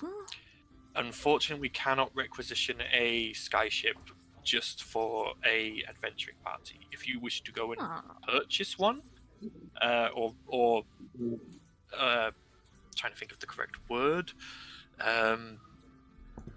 charter one. Charter. That's the word I'm looking for. Charter one for your own use. You can out of your own pocket. I can maybe expend 500 gold as a not quite a war chest as such, but as a stipend for this mission. But that is all I could offer you. I'm unfortunately afraid. Better than nothing. It would be appreciated, even if we find alternative routes. Anything that you can provide us to facilitate this mission would be great. He snaps a finger, and a scribe comes scurrying in with a small pouch. He takes it and hands it to you, Valdizian, and inside are 50 platinum pieces. Okay. He goes, that unfortunately is all I can offer. It's more than the Emperor was willing to give us. Yes, well, indeed. Can I make an insight check? Like, does this guy even like the Emperor? Yeah, make an insight check. See those D&D dice. Let's see those D&D Beyond dice do magic again. I bet they won't, but not as good. not as 12. good. There is something familiar about him. You can't place it, and you do get a sense that he is not overly pleased with the current proceedings.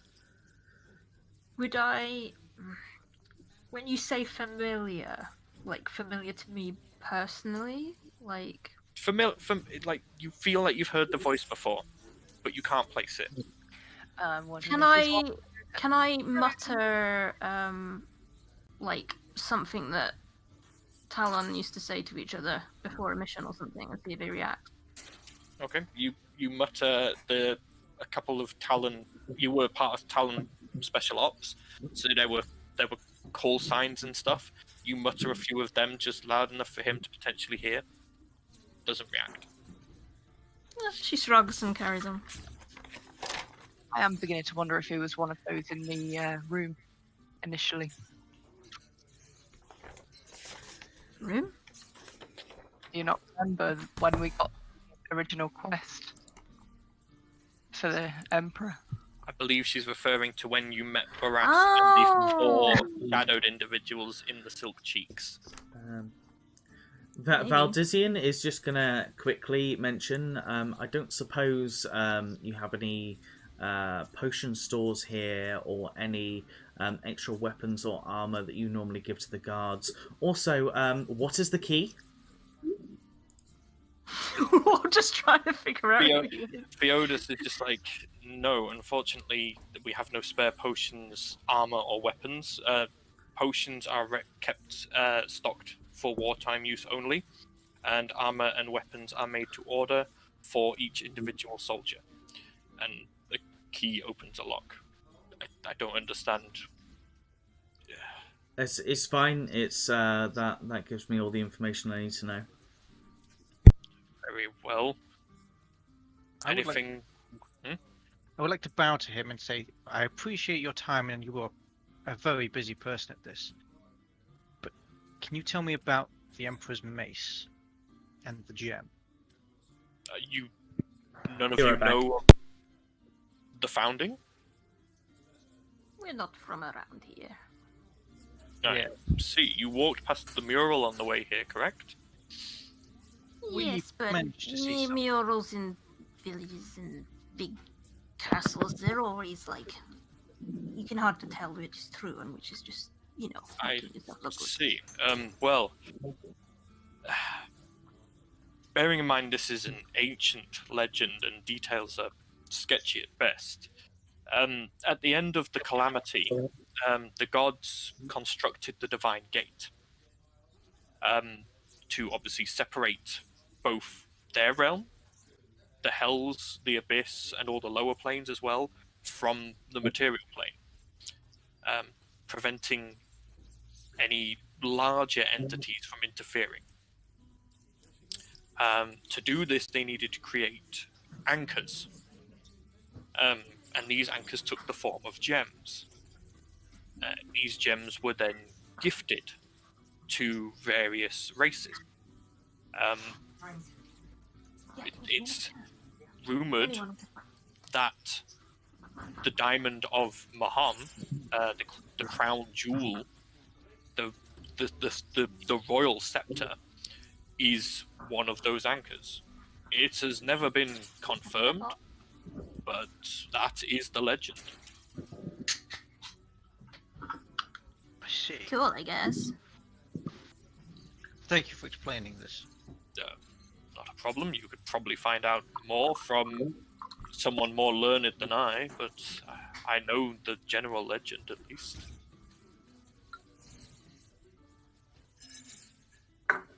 Shall we be off then?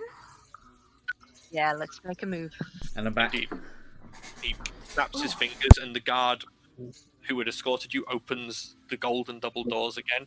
He goes, "Please, collect your belongings, and the guard will see you out. Once you are successful in your quest, I'm sure the Emperor or myself will send for you again and allow you re-entrance back into Halcyon Heights and the Citadel." Is there anything that's been left in the please deposit your weapons area that has been forgotten by previous adventurers? No. We don't maintain a lost and found. Cool. Let's make sure we've all got our stuff then before we leave. It's worth asking. Okay. Yep. Alright, so you collect all of your belongings, and you watch as Theodos strides off further into the Citadel, obviously going to continue his duties. The guard who escorted you in begins guiding you back the way you had come. Leading you back past the murals and down the passages. Is there anything anyone wants to do? Or are you just following the guard? Is there Yeah, I'm just following. anything shiny? There's numerous shiny things. Anything that I could perhaps swipe?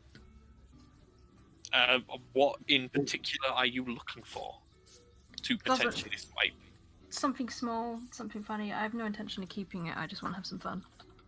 Okay, so as you move past through one of the larger hallways, you can see that there is what appears to be a golden sculpture. Think classical Greek sculpture, where obviously it's a naked male in a heroic pose. However, you can see that the phallus has obviously been broken and repaired a few times, and could quite probably be easily snapped off should you so wish. Yeah, I want to take the penis. Okay, make me a sleight of hand and a strength check. Sleight of hand to see how quietly you do this, and strength to see if you can break it off. Okay. That's my sleight of hand. Okay. And then strength, you say? Yep. Strength. Oh, natural 20? It's not come up on Roll20, but I'll believe it. What's that 20? Why did that not come up? Don't know. That's weird.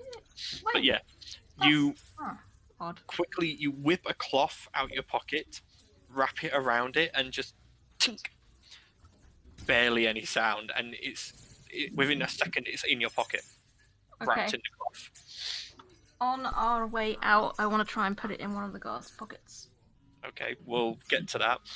So, just as Talia is doing this, I still have the jar, it's however empty, of rotten herring. God. And I am just going to leave the jar on a seat and with the cork off as we're walking past. Okay. right? So it just irradiates the area over a period of time. Yeah. So, as you guys are going through one of the larger halls you recognize as being fairly close to the entrance, I need everyone to make me perception checks, please. Come on, actually show up on the friggin' thing this time. Normal roll, go. Nice. Yeah, that worked. Yep. 20. Not God, bad. Eridan, even with a 1, you get 12. Damn, man. Whereas I just Observant. Okay. So, Eridan, you're distracted by what looks to be a beautiful painting of a wildlife scene. I've tripped up. You haven't tripped up, Rowan. You've just seen what appears to be a pure gold lute on a pedestal, and you are just entranced because you can see that even though it is solid gold, it's playable.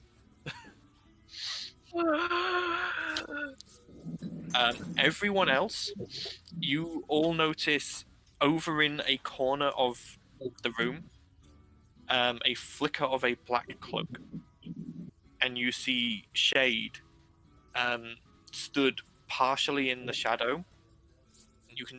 You can't hear what he's saying. You can make out he's saying something, and as you peer just that little bit closer, you see another figure stood in the shadow listening to him, and you spot the familiar blank mask of a faceless agent. Valdisian just Mental shouts note. up and goes, "Hey Shade! Didn't realise you were following us." Talia just stamps on Valdisian's foot and was like, "You need to learn to be quiet." You watch as the faceless mask just vanishes, and Shade just sort of turns, looks towards you, and then just starts moving off deeper into the citadel. Valdisian, before he moves away, just gives him one of his giant fake smiles that he tries and forces every now and again. Okay. He's not even paying attention to you anymore. The guard goes, "Don't like him. Creep." Come on. Valdisian also turns round to Ralwyn and goes, "I have some invisibility paint that would make things disappear very easily for a period of time. I feel like you would have better use of it right now." And kind of hands Ralwyn the invisibility paint in case she wants to try and take the loot. She kind of takes it, not really understanding to start off with, before she goes, It's like, Talia's the only one who's a thief. yeah, she kind of looks at it and goes, I thank you for your offer, Valdisian, but I'm afraid I'm no thief. Okay, it was just a nice loot. And in the Telltale game version of this, at the top corner it goes, "Raren will remember this." No. So eventually the guard leads you back out into the citadel grounds, back to the gate, and shimmies you through and goes, "Good luck," and then turns and walks back to his post. Is the guard that sneered at us before still there? The guard that sneered at you was the one on the gate into Halcyon Heights. You have just come out the gate of the citadel. So you're still in Halcyon Heights. Okay, You're not cool. being forced out of Halcyon Heights yet. You've just been escorted out of the citadel. Right, so who's standing guard just outside of the citadel? That is a pair of higher ranking soldiers. Can They I didn't sneer at you. I know they didn't sneer at me, but can I try and slip the peen I stole into one of their pockets on the way past? Yeah, go ahead and roll me a sleight of hand check. Come on, let me have some fun. Come on, one. Don't you fucking dare say one. Oh, 20. Whew. Yep. Not natural, but 20. So as you go past, you see one of the guards actually has a slightly open pouch with what appears to be like a beef jerky in it. And as you're going past, you pull out the cloth-wrapped phallus, but you do it in such a way that as you pull it out, you hold it just above his thing, as if you were like pulling out a tissue, a handkerchief. The phallus slips out and into the pouch in the natural movement, and then you pretend to blow your nose, and then whisk the handkerchief back away with no one the wiser. Okay. So One of the mission complete. you are all currently stood in Halcyon Heights. You have been given a task, but you are currently not being forced out. So you have the run of Halcyon Heights if you want to use it. So does anyone want to look around, or shall we just get on with what we... I want to get as far away from Snootsville as possible. I would like to go back to the Chicken Jester and see if we can hire a room with no prying ears or eyes so we can discuss our way forward. Good idea. Yeah, let's get some normality. It's far too light in this place. Plus the drinks are good in the Chicken Jester. Okay. So you guys make your way back towards the gate out into the Gateway District. As you pass through,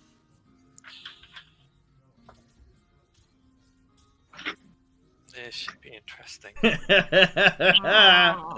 You see a pile of clothes and a fallen spear, and the other guards, the other soldiers, looking completely panicked.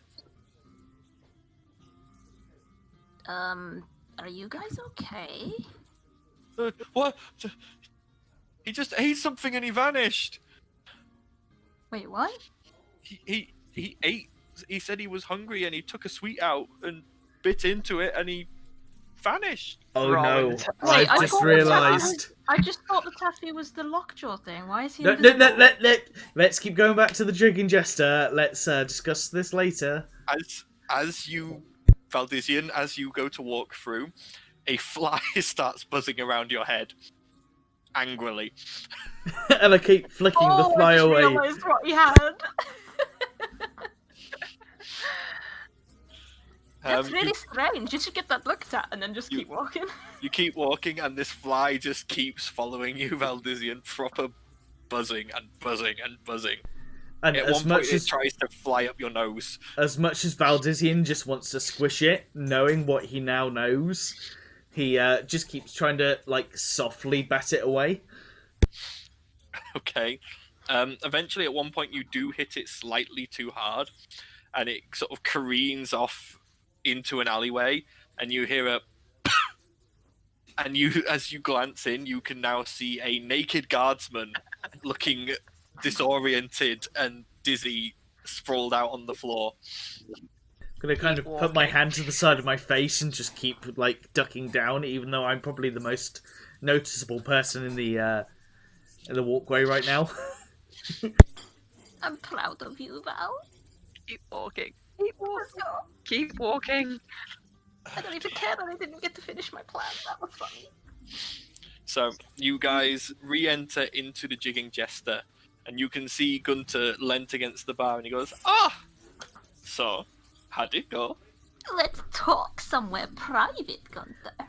Oh, Talia, private. We can go to my room if you like. Just you and me, yeah. I wish we could, but we really need to talk as a group. Oh. Not in that way, darling. Somewhere where nobody can hear us or see us. I'm sure you've got a dungeon like that somewhere. Valdisian, I didn't know you were quite into that. Well. Yeah, well, I suppose we could, yes, all of you come to my room. Come on, follow me. And he leads you up the stairs to the rooms, to the room with the black shackles above the door. He opens it up and shimmies you all in. Is there a bed in there? There is a bed in there, yes. There is. Talia's going to take a flying leap into the bed and just lie there like, paint me like one of your French girls. You land on the purple silk sheets and I'd back off again. look very good, and Gunter goes, "Oh, Talia, if we had time." And he shuts the door, and you watch as he brings up his hands, claps them together, mutters under his breath, and shoots his hand out, and shadows just shoot out from him and cling to all of you. You can all still see each other, but you are like covered in like a shadowy essence, and your voices come out slightly distorted. And he goes, "So there we go. No one can look at us through magical means whilst this is up. So, Gunther, how did it go?" what do you know of the Rod of Foul Authority? Off the top of my head, nothing. Nothing. Bye. Can we explain to him what we know of it so far? Yeah. I see. So, I mean, I it don't sounds really know horrible. anything about Negra, unfortunately. Not really my area of expertise. Obviously, it's something that Astar wants. What he wants it for, I don't know. It's obviously important. Other than that, I can't really be much help without going and doing some research or finding someone who might know some more. That's fine. Just the ability to talk and not have people over here is more value to us than you can imagine. Not a problem. And I kind I of mean, turn. you go. At this point, Gunter is sat on the bed next to Talia, and he's currently braiding your hair. Talia's just grinning happily to herself. So I'm putting this out there. They mentioned that air is probably the best way of getting to this location. We can either hire an airship, or we know a creature that likes stories and is willing to Oh yeah. exchange services for stories. So we could go and check out Fraudwin, who is our patron who has funded this trip so far, to see if he is willing to help us. I nearly forgot about him. I didn't. A lovely character. Happy to go and see him again. Yeah. Do Just you have any war trinkets? just- He likes trinkets. just so you guys know, obviously you're suggesting Fraudowim. Fraudowim will not be able to carry 8 people. Just so you're aware. No, but he may be willing to carry a couple of us in trips. Possibly, but Maybe that's a bit much of an ask. Okay. I mean, just You bear can't in mind see it, he is a young bronze dragon. He is not an ancient bronze dragon. He is only just sort of large in size. He is not gargantuan. He is probably large enough for sort of 2 people to ride comfortably on and to carry 2 people. And even then he'll be moving at half speed. You have 2 people go there beforehand and set up like a base camp nearby. Gunter at this point goes, "I do know of Negria, Tom. It's only about a week's walk away if you go through the Black Face. Oh, but the black waste is so icky. Oh, if you go around, it's 9 to 10 days. And if you go around, you can maybe choose horses, but it's still risky. It's not farmland, it's wild plains. Less risky than the waste, but Rowan kind of steps forward and says, "Gunter, do you know anything about the Emperor's advisors at all?" Which ones? The shady I'm one. Oh, thinking shade. Sorry, the Particularly shade. the shade. Well, Shade is fairly new. Only turned up about 2 years ago. He seems pretty buddy-buddy with the faceless. We saw him talking to one. Yes, we've noticed that. We do believe he's possibly the leader of the local faceless. Can't prove it. Never been able to link him to it. He's pretty good at his job. I'm just more nervous about this staff he wants. I mean, the name is really ominous in itself. Well, if you Foul want, intent? Oh. Well, what was it? Foul foul something? authority. Foul authority? That sounds like they could control the minds of people or something. Well, again, if you want, I could go and do some quick research. I think it'd be helpful to know what we're Would be getting. helpful, but be careful. Don't put yourself in danger for us. Well, just give me 10 minutes, all right? Well, we need to go and pick up Awfully supplies if we can. Magical components and extra bits and bobs that we may need along going through the Black Waste. So we would have time for you to do research, if that is okay with you. Would I be able to help at all? Certainly, you can try. I'll only be going to the library. It's I mean, a one very- of you can go if you want. I mean, Doesn't Yami have knows to the library very, very well, so... I mean, bear in mind, the faceless are everywhere. If I suddenly go around asking about the item, probably not going to look good. If you guys do it, you've been asked to find it. You're right. It's Maybe more we should go. believable. Yeah. Yami, you spent 3 weeks in the library. Would you be willing to go and try and find some information out? You could drink that potion that makes you D3. Maybe you'll find something. I'm willing to. I have no objection to this idea. We can all stay here and drink. We can While ask you around find it. town for alternative air transportation.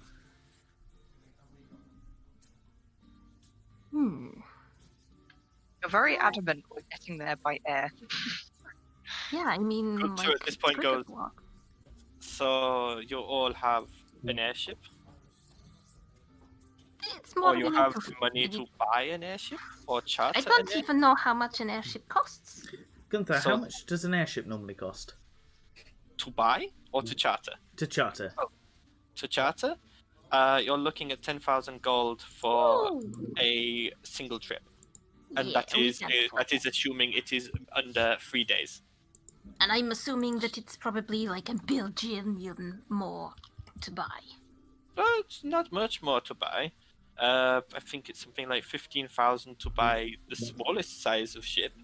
I don't But think then we you can have afford to that, guys. crew it, and you have to supply it, and you have to maintain it.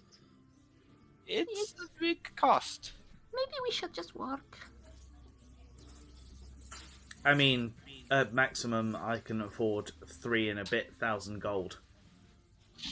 I have less than 1,000 gold myself. Yeah, exactly.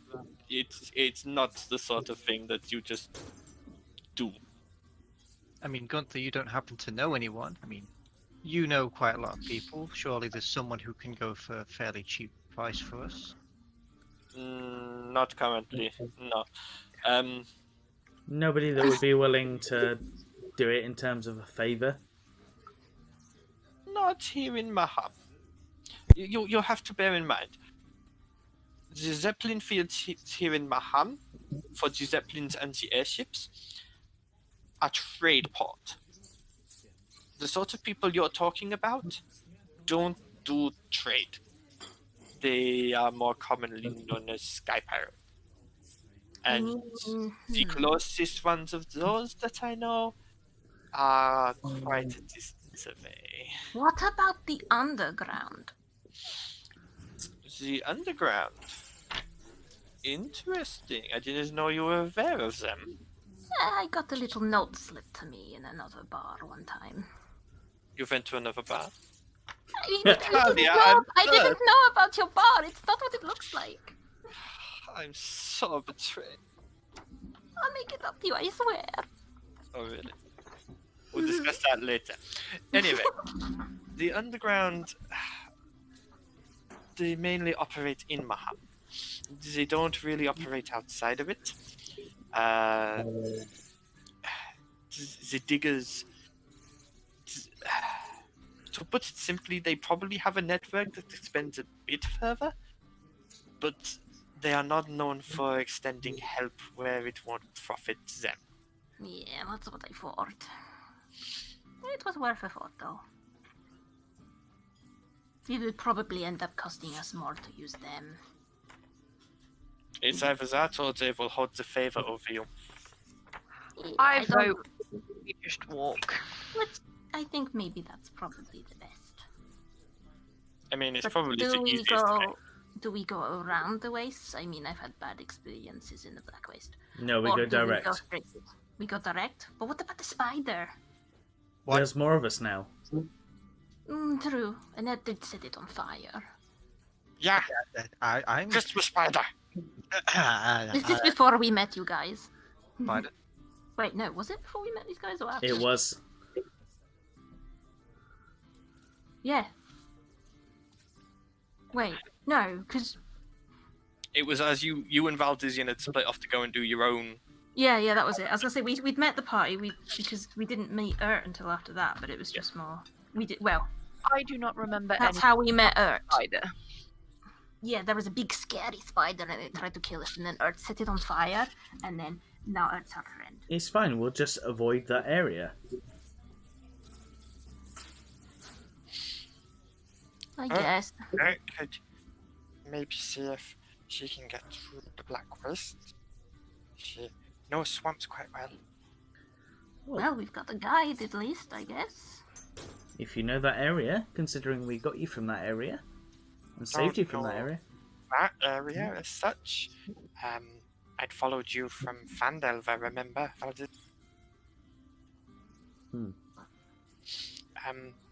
But probably could find ways through. She's used to swampy sort of areas. That sounds like a plan then. Okie dokie. Should we do that then? Want a consensus? I guess. Yeah. I'm happy to go whichever way. Small prayer. So Yami's going to go to the library, research the thingy, and then we gather supplies and we go to the Black Waste, I guess. And from there, the tomb. Rawan actually says, actually, Yami, if you don't mind, I might come with you and see if I can find something too. I have no objections. More people to discuss things with if I do find a thing. So yeah, Rawan's going to go to the library too. Okay. Valdizian just shoots Yami an evil look randomly.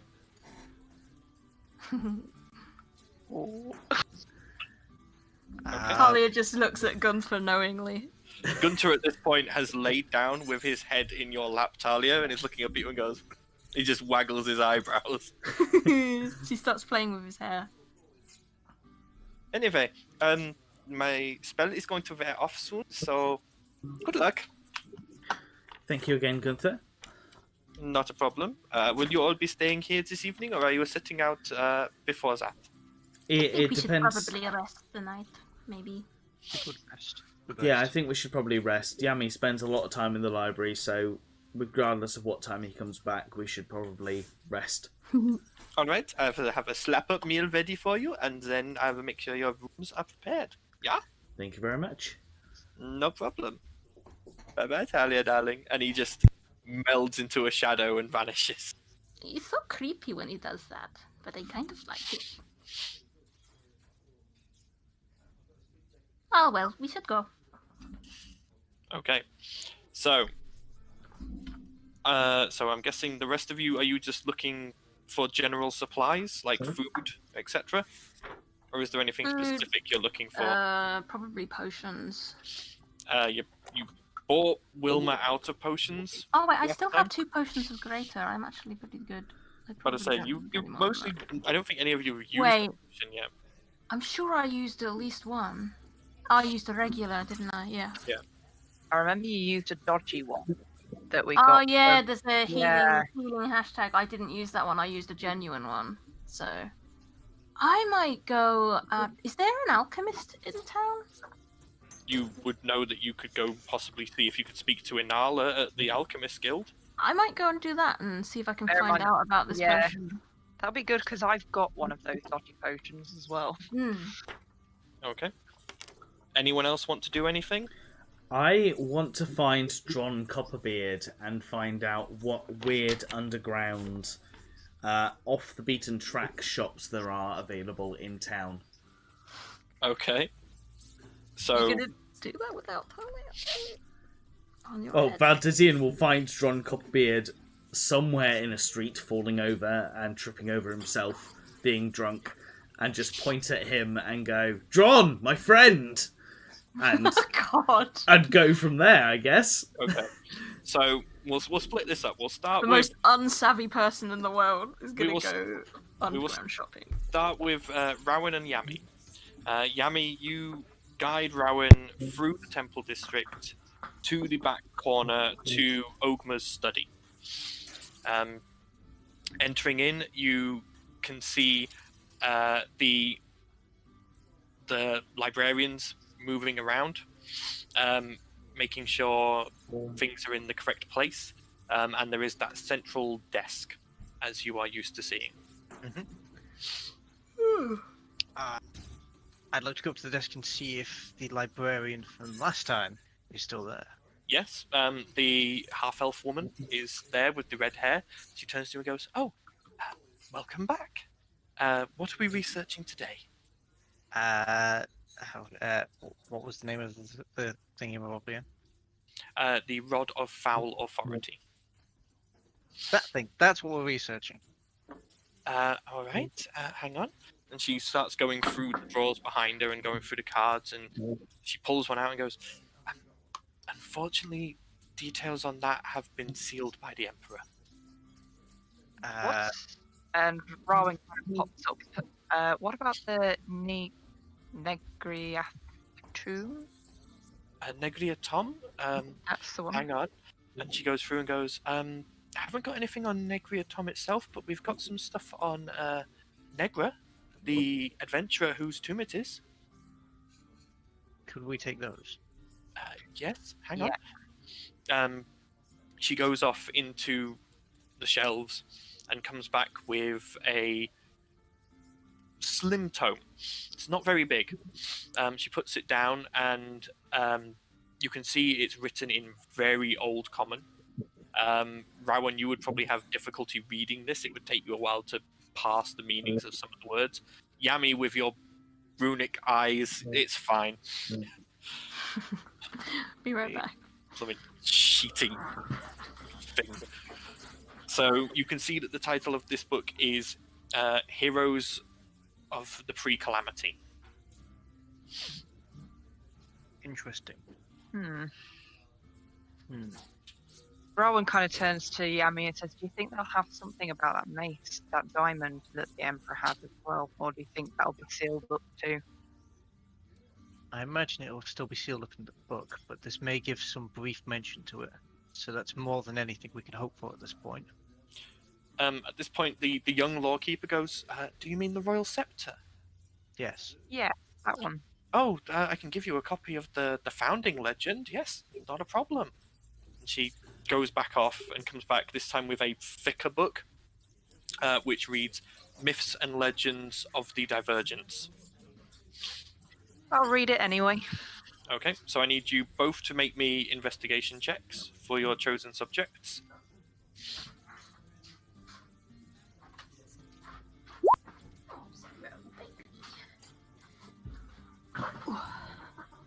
Okay, I'm back. What did I miss? Okay, so Rowan, your book, a lot of it is old wives' tales, legends, myths. A lot of it you can tell is very flowery writing. But you eventually find the bit on the founding of the Divine Gate, and it states that 5 anchors were made, 5 anchors were gifted, and it doesn't go into a huge amount of detail, unfortunately, but there is a picture of 5 jewels: a diamond, a mixed opal and pearl, an amethyst, a blood ruby with veins of sapphire blue, and a half emerald, half topaz. Okay. which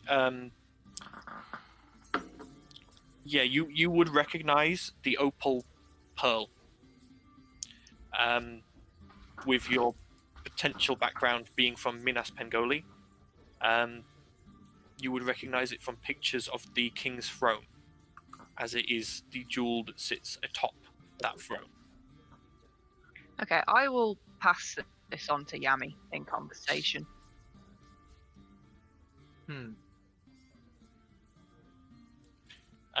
Yami, for yours, you learn that Negra was a warrior, a fighter, well known for his martial prowess. But what he was most well known for was he seemed to have an ability to subdue demons and bend them to his will.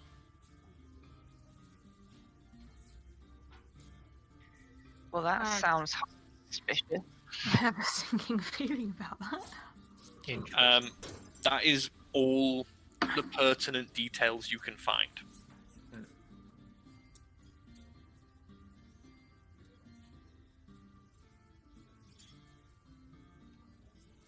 Okay.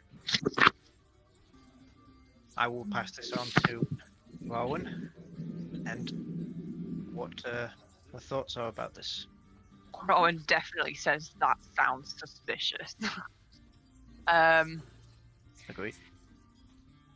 I think this could have something to do with this rod that we're looking for. It sounds an awful lot like what it would sound like it does.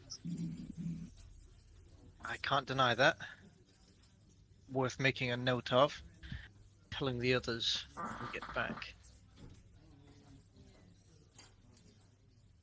Rowan's kind of sitting there thinking, you know, what else? If there was something very vague that maybe the Emperor might not think of in a book that would actually mention something more useful.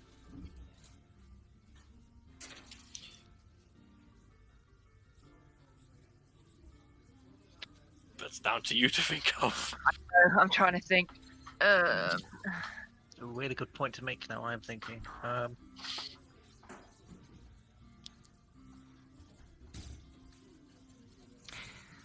And then she kind of pipes up, is there a book on the Emperor himself? The lawkeeper behind the desk sort of goes, Gotta feed the cats. Be right back. no, there isn't actually. I don't believe he's released any sort of memoirs yet. Obviously there's the historical records, but they're very dry reading. And much more factual, more than anything. I'd like to put this quick. Risk it. Okay. All right. She goes off, and then you see her coming back with a second lawkeeper, and they are dragging a giant book. Oh, good lord. Holy moly. And they just sort of slump it down, and they both heave it open and go flick through it and go, here we are. This page is the start of Astar's reign, and obviously it goes till the present day and details all his major decisions, major events, basically anything and everything. Rowan's kind of looking at this going, what the hell have I got my into? These pages are... The book itself is probably the same size as a door. Oh, Jesus Christ. And the pages themselves, the writing on them is small. This is librarian scroll. This is not written for regular reading. This is obviously a reference book for writing other books and checking dates and facts. Rowan kind of just looked at the book and then looked at the lawkeeper and goes, so, not much information on him then. Other than factual, no. Like I say, this details all the decisions he made, but we don't know why he made them. Is there any decisions in particular in recent events that you think are strange compared to his history? At this, she looks uncomfortable and goes, I'm not comfortable talking about that. Sorry. Rowan kind of gives her a nod and is like, okay. And Rawin will actually sit down with the book and start reading. Okay. What are you looking for in particular in this book? So I think I'm just going to look for any mention of that mace and or anything that kind of shouts out about his advisors. Okay. Roll me an investigation check. Okay, back. Sorry. Koga's being a problem child. My rolls are awful. No, you flick through pages of this book, and after about 5 minutes, you can just feel your eyes crossing. You cannot pass the information. I turn around to Yami and say, I'm sorry, this book is so dull. I tried. Then I will take a gander at a book attempting the same. Okay, go ahead.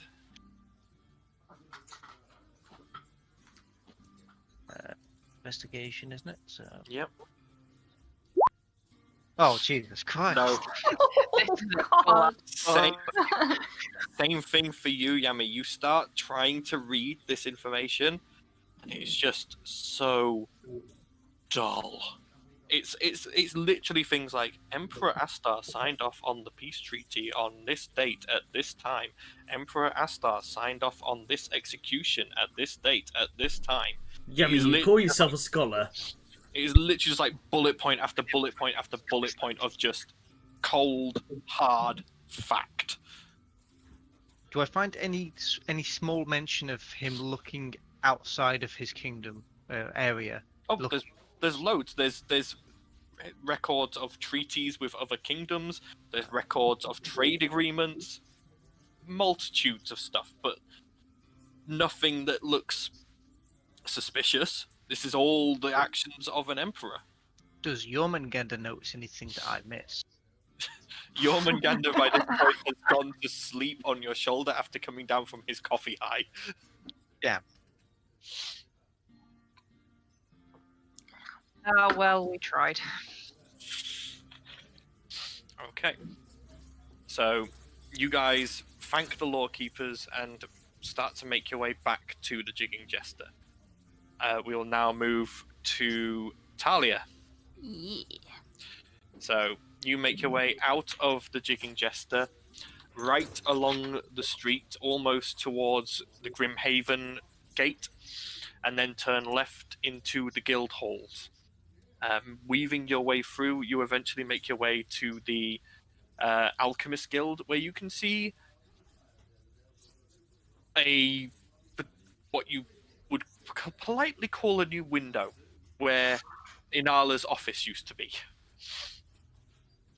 Talia just smiles knowingly and tries to find him. Yep. So moving in, you see the same woman behind the desk, and she just looks at you and goes, "Upstairs, still in her office." Thank you very much. And she goes up to the office, Yep. but is very carefully opens the door, but backs away. The just in door's case. not there. Oh, there's no door. It's just an open doorway. You can see the remains of the hinges where the door was, and there are like bits of wood left on them, and you can just see Inala moving around in this now open air office, with getting alchemy sets out of crates and putting it on this charred workbench, going, "Oh, for goodness sake, oh, for goodness sake, how can I be so stupid?" Talia's just gonna like poke her head around a corner, gingerly, like prepared to move out of the way in case there's another explosion. Oh, hello! Oh, it's the dead girl. Come in. Come to do some experiments with me, have we? Yes? Only in a matter of speaking, we came across this salesman, right? He's like, you know when they give you a price and it's too good to be true and you're really suspicious? Mm-hmm. Yeah, well, they make these potions. I'm not convinced they're a healing potion. Want to She take a snatches it off you, uncorks it, sniffs it, swirls it and looks at it and goes, Yeah, it's a healing potion. It made one of our group a little. Wait, would I know this? None of your group took it. You watched a bandit take one that you thought might have been. No, one of us took it, and they were younger. Or was that am I getting it confused with the wild magic surge? No, Balasar took one and looked a bit younger, I think it was. Oh yes, yeah. Yeah. So she looks at it and goes, "Yes, he's over magicked it. So effectively, it will do the same thing as wild magic when you drink it. It's too much magic in it, so the magic has to burn itself out somehow. So it doesn't just make you younger; like it could turn you blue. No, the magic will do whatever it needs to burn itself out. So it's healing, but risky. It's healing with a potential added side effect. That's all I can say. Is there any way to stabilize it? Make these potions useful? No. Could you tinker with? Would you like to tinker with it? No. I can make one of these in my sleep, darling. Why would I bother? Well, I don't know. You're the alchemist, not me. Exactly. Anyway, there you go. That's yours. Have fun with it, I suppose. It'll heal you, and you never know. It might be beneficial. Nice. So it could be negative too? Who knows? Anything else I can do for you? No, that was it. I was just curious, that's all. Yeah, very well. Little Are you sure I can't persuade you to stay and let me do some experiments? As she says that, she holds up her fists, and in between each one is like surgical tools. Would it hurt? Do you feel pain? Yes. Then yes. Would you pay? Why would I pay when you're helping me advance science? I'm not going to help. Spoilers part. The surgical You're tools not. just vanish. Maybe when I'm dead, and I stay dead. No, but I get to cut up cadavers all the time. They don't get up and walk around. You do. Yeah, only once. Like, I haven't done it again, I don't think. Or have I? Well, I look forward to seeing if you do. And then, I may not take no for an answer. Well, if I'm dead, it probably won't matter. Not if you get up again. We'll see. Anyway, I've got to continue resetting up my lab. Well, thanks for nothing, I guess. Yeah, you're welcome. Bye. Bye. I'm gonna head back to the Chicken Jester. Okay. And now we will do Valdizian. So, before Valdizian leaves the Jigging Jester, he's going to go up to the counter at the Jigging Jester and get a standard nice bottle of liquor Okay. and a bottle of Scumble.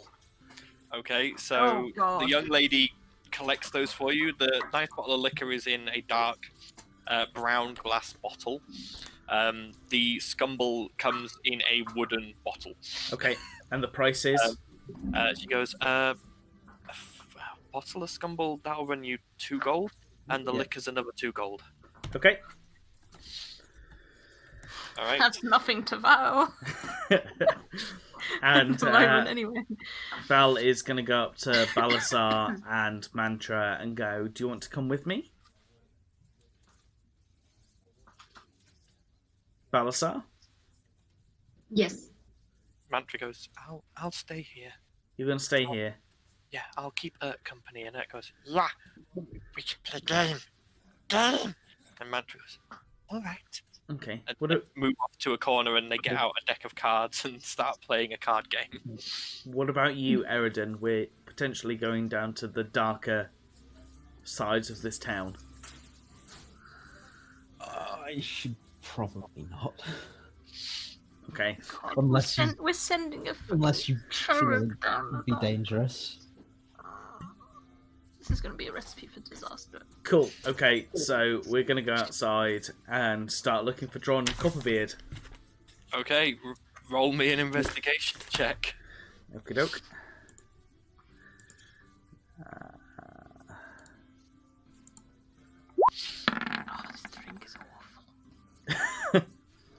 Not a bad Okay. roll. Not bad, not bad. Ooh. Look, glancing around, you don't see any sign of a dwarf currently in the crowd. But you do remember that Dron had told you that he frequents the Bloodied Basin, which you immediately catch sight of across the street from the Jigging Jester. Okay, I'm going to head to the Bloodied Basin. Okay, so crossing the street, you come to this squat, round building, single story, and there is a single door, and as you enter in, there is it's a plain room with a set of stairs leading down, and there is a desk next to the stairs with a half-orc sat behind it, who sort of looks up and goes, "Here to fight or watch? Watch. Gold apiece if you're going in." Okay, I'm going to hand him 2 golds. Takes them, and puts a thumb over his shoulder and goes, "Go on." As you move down,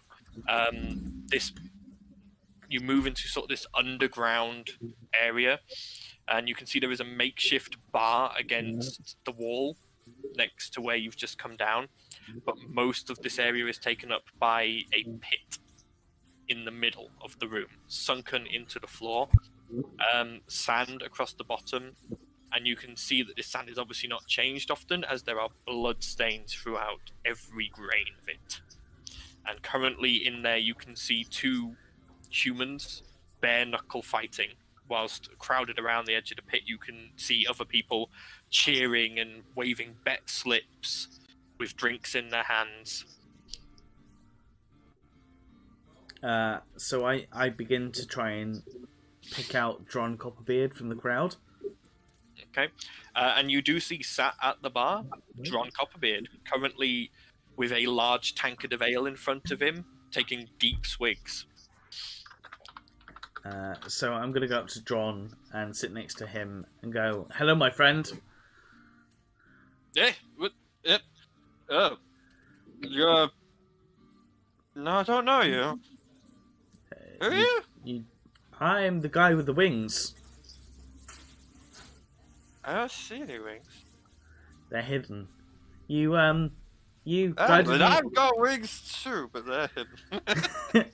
you guided me around town recently, and I paid you for it in booze. I thought that was just a drunken dream.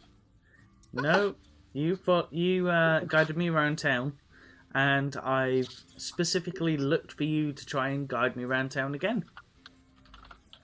Why? Why? Yeah. Because I feel that people who like their drink tend to find the best and worst places in town. He sort of gives you a look and sort of goes, "Are you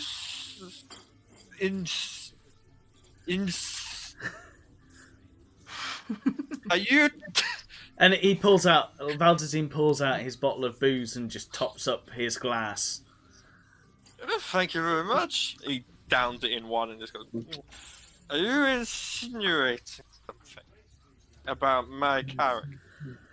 No, I think you have a very thorough grasp of what this town is. He sort of narrows his eyes as he looks at you and goes, "Maybe." I'm trying to find potentially shops in town that are less reputable, that maybe have some enchanted items or items that I wouldn't be able to get from the standard, blacksmiths or those kind of areas. Do you know those kind of shops? Is there those kind of shops? That's why I've come to you. Make a persuasion check at disadvantage. Okay. Even though he's drunk. Even though he's drunk. Okay.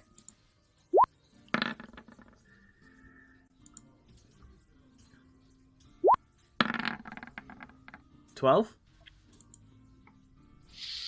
Hang on. He just looks at you and goes, "Huh. You're looking for stuff like that? Look for the underground. That's all I'll tell you." Can you show me where the underground is? Nope. Got no clue. Okay, and puts the bottle down on the side next to him. Not staying for a fight? What, me and you? If you want to have a go, I'll happily give you a go. You drink that bottle and I will happily give you a fight. And it's the bottle of Scumble that's on the side.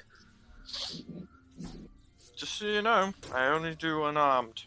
That's fine. You'll have to put that fancy war pick away. Yeah, that's fine. Alright. He picks up the bottle of Scumble and he just downs it.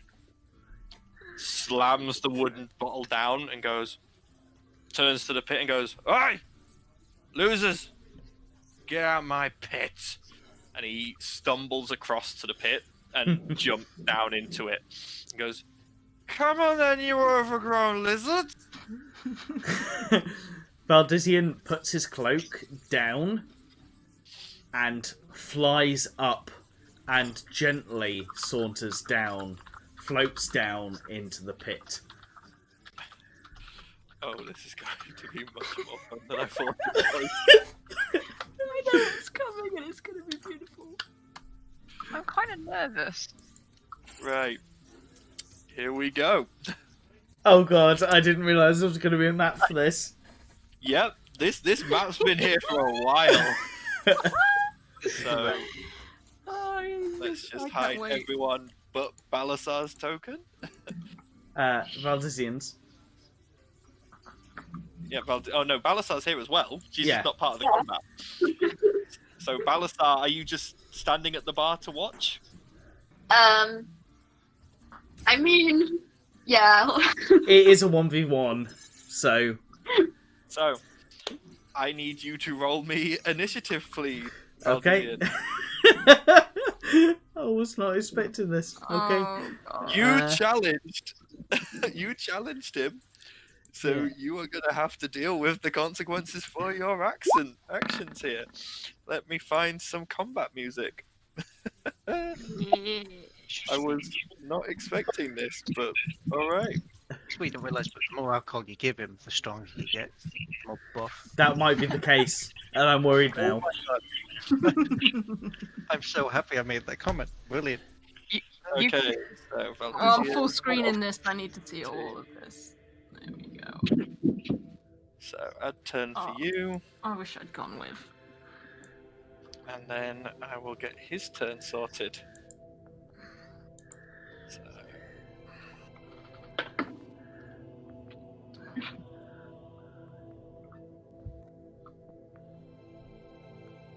Okay, so Valdisian, you're up first. Well, it's Bearing unarmed in strike versus unarmed strike, isn't it? It is, yes. Right, so just straight strength treks? You have to Checks. make an attack roll. Words. There Okay. should be an unarmed strike on your D&D Beyond Yep. sheet. I think it's like Yep, that does hit. plus your strength modifier. So, Do I get to use smite? I mean, you can try if you want. No, I'm fine for the moment. Doesn't that have I'm- to go through a weapon? So, And just so you're aware, Paddy, you're playing the ambient music. am I? Oh, God. This is quite a relaxing fight so far. I've just listened and gone something. Sorry, I had something else queued up. There we go. Oh, I have to hit with we a need melee like weapon. pirate, drunken pirate music, Yeah. right? Oh. So there we go. That's better. So, so you moved up and you struck. How did you want to strike? I am going to look at my enemy, look up and down, and then hit him straight in the solar plexus. Look about himself. He's on a You're- ship. Your Oh, fist like an old spy star. strikes into his solar plexus and he gives out a grunt. And he sort of looks at you and goes, "Not bad, not bad. My turn." Oh. So, go. Let me just check something.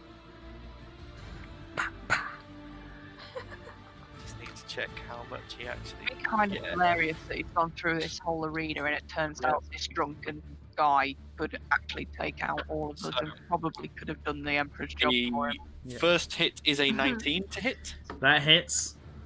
So you take 8 bludgeoning damage. Okay. Second hit is a 19 to hit. Hits. That's another 8 bludgeoning damage. Okay. And he then, you watch as he sort of, his eyes just sort of focus, and he flurry of blows. Wait, just to double check, my double attack, would that have accounted with an unarmed strike? Oh yeah, you could have had a second unarmed strike. Okay. Do you want to make that quickly now, or do you want to? If that's okay. Yeah. To retcon it. Yeah. Yep, that does hit, so that is another 3 damage to him. Okay. Okay. Right. So the first flurry of blow hit is a 21 to hit. Hits. Oh my god. Why did I do 9 this? bludgeoning damage. Yeah, that. And he is going to stunning strike on that one. Spend a key point to stunning strike. You need to make me a Constitution saving throw. Okay. Monks. You gotta love them. Oh god. How do I actually get it to roll in? There we go. There we go. Yep, you do pass the DC, so you are not stunned. So last flurry of blows hit. That is going to be a 17 to hit. That does not hit. Does not hit. Nope. Now that I've attuned with my item, I have an 18 AC. Oh. Okay, and then as part of his drunken fist, he then disengages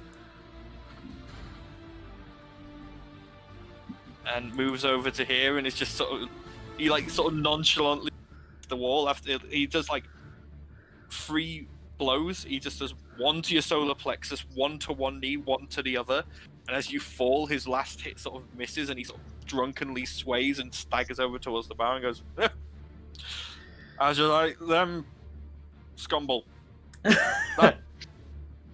Right. Okay. So, being that my knees have just been taken out, or ish, Valdisian flaps his wings and just floats like 5 to 10 feet off the ground, but also goes to pursue this guy because he's taken on the challenge. He may as well go for it. So he's going to go for some more unarmed strike. Yep. Okay.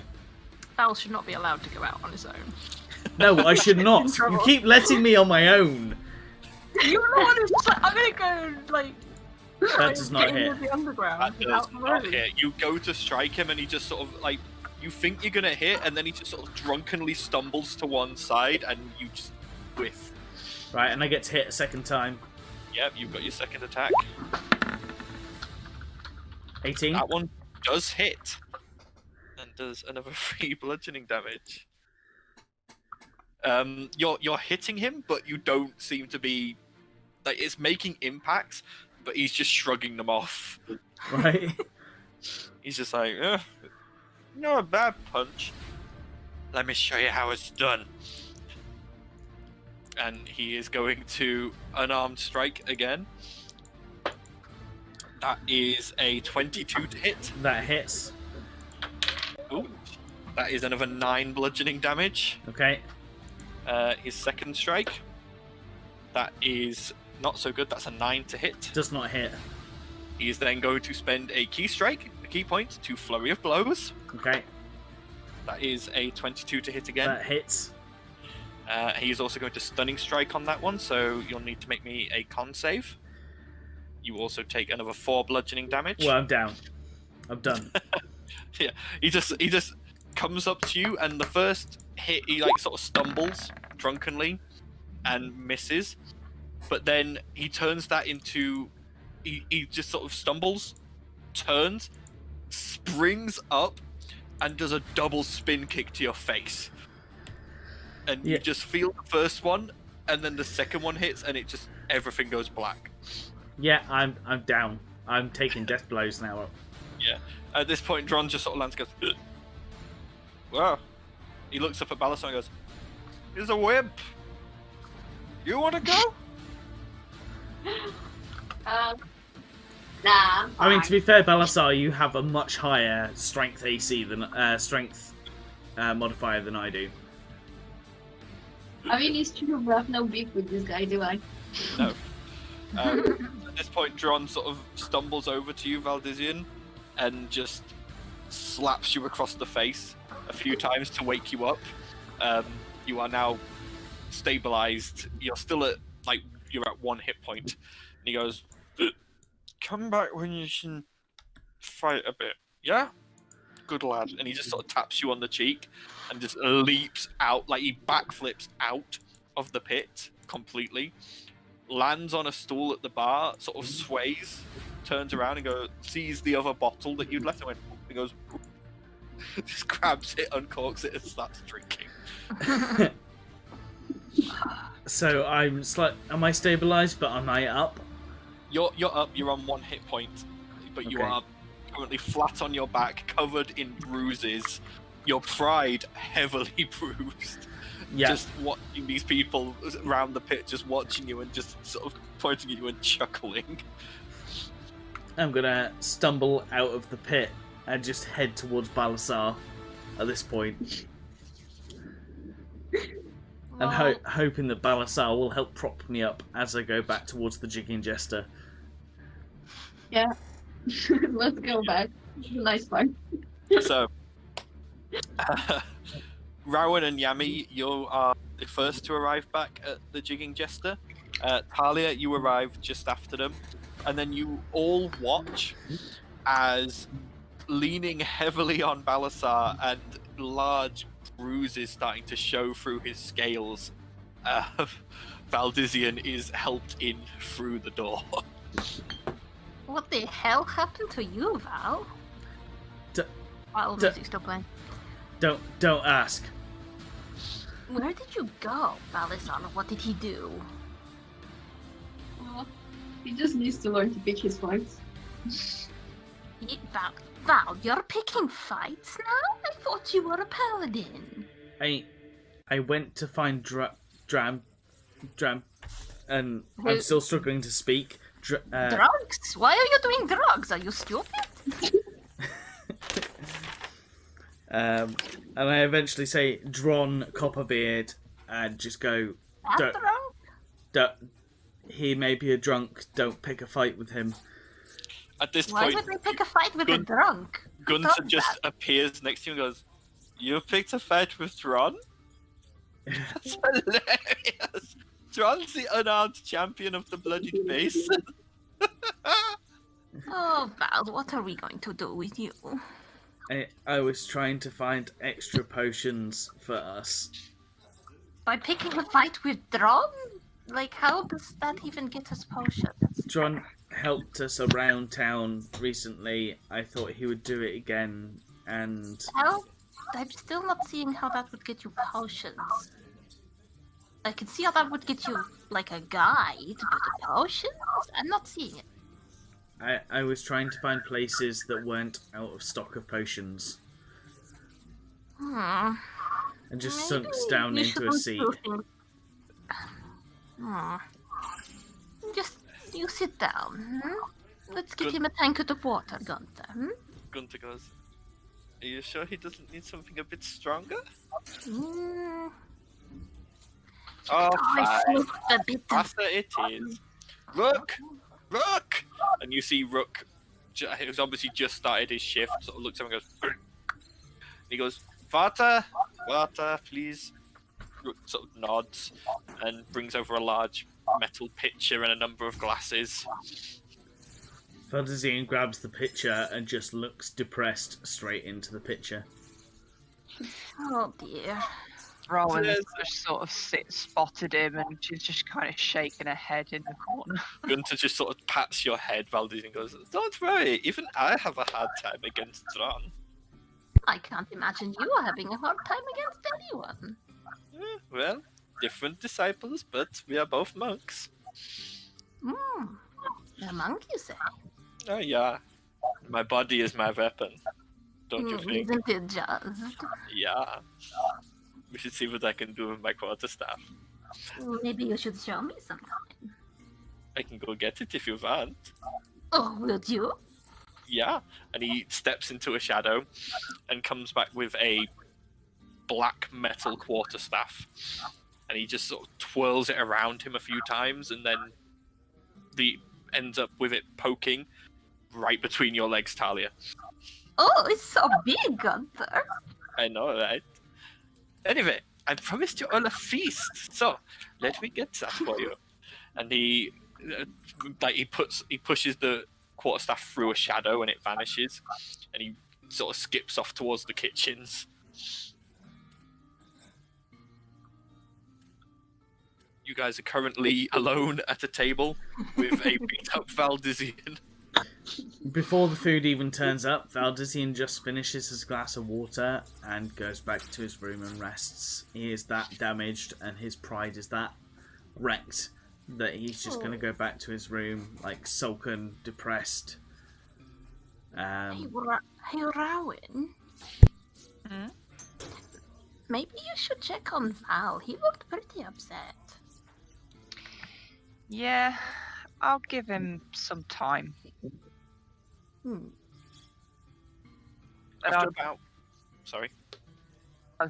I'll After about 20 minutes, Gunter comes back out of the kitchen and he's changed his clothing. He's now wearing like chef's whites and a floppy chef's hat. But the effect is ruined as he's left the chef's whites like shirt half open, revealing his chest hair. And he goes, "Dinner is served." And you watch as poor Rook comes out just carrying this big tray and carries it over and sets it down, and you can see that it is a seafood banquet. Ooh. You can see lobster, you can see shrimp, various types of fish, all differently prepared. Be right back. Carly just kind of sits there and stares at the food and maybe gets a little depressed. Rowan sits down to eat, but she's preparing a side plate. Okay. Gunter at this point sits down and goes, "So, are you all leaving tomorrow?" I guess. We should Like probably do it sooner rather than later. Probably for the best. But I'm sure you will all succeed. I have all the faith in you.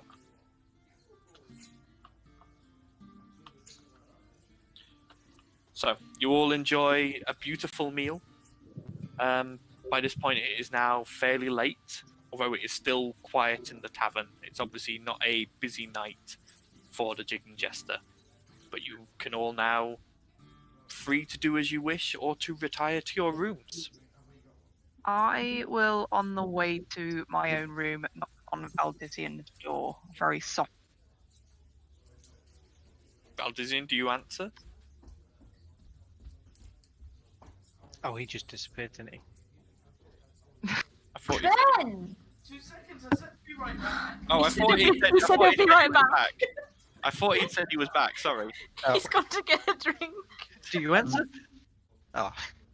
I didn't Wait, hear it, just to be fair. pause. He'll be there Pause. in a sec. He's just running up the stairs now. We didn't hear it.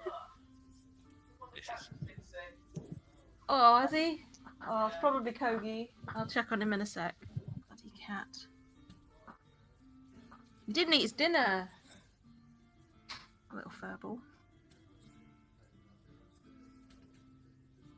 Oh, I can't believe Valdizian picked a fight with Dron Copperbeard. I'm so happy he did. Sorry, I'm back. Welcome back. Okay, Rowan has softly knocked on the door. We're asking if you answer or not.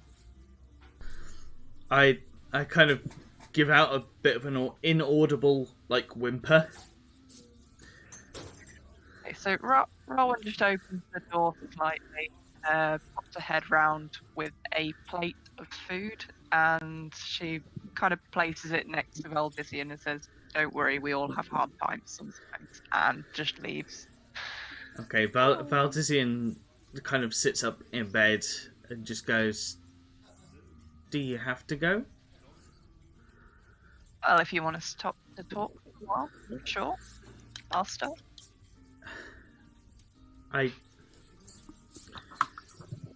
It'd be handy to talk. I'm Handy. and kind of waits to see the reaction. So Rowan just kind of sits on the end of the bed and said, "I thought you'd be hungry. It's been a long day for you." It has. I try and do what I can for the group, but sometimes it just comes out wrong. Like so many things I do, it just doesn't seem to be the norm. I just can't seem to grasp it. Well, no one's perfect, Valdizian, and no matter what god you worship, God should know this. We're not built, designed to be perfect at everything. Maybe it's Tritherian telling you that you picked the wrong fight. Possibly. I never used to choose these things.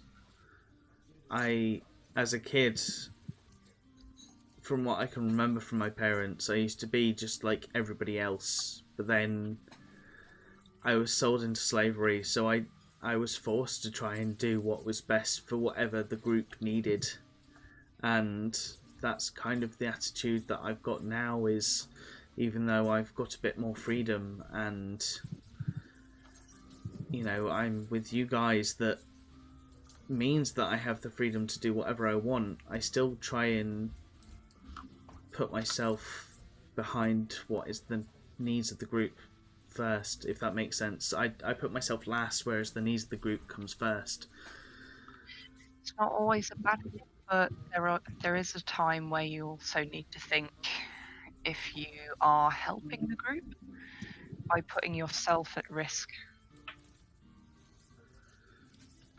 He kind of nods in agreement and goes, do you have your loot? It sounds like a weird request, but I have very little memories of my parents, but what I do have is a memory of my mum, and she would always play the lute to me as a child, and that's one of my fondest memories in my life, is the sound of the lute playing. So it would really perk me up if you have your lute and would play me a song, if that's okay with you. Rowan smiles and she says, "I never leave my lute behind." And she obviously gets it ready. She says, "Unfortunately, my musical skills seems to be as unpredictable as my magic. But I will try my best for you." Valdizian smiles and kind of picks up a piece of meat whilst... play that lute. No. Well, she's offered the food. I couldn't turn down the food, so... That's a new motto now. Food and loot. You don't have to make a performance check, Rowan. You play a lullaby. I was just about to say, I'm going to think of a lullaby to play, and that's what I'll play.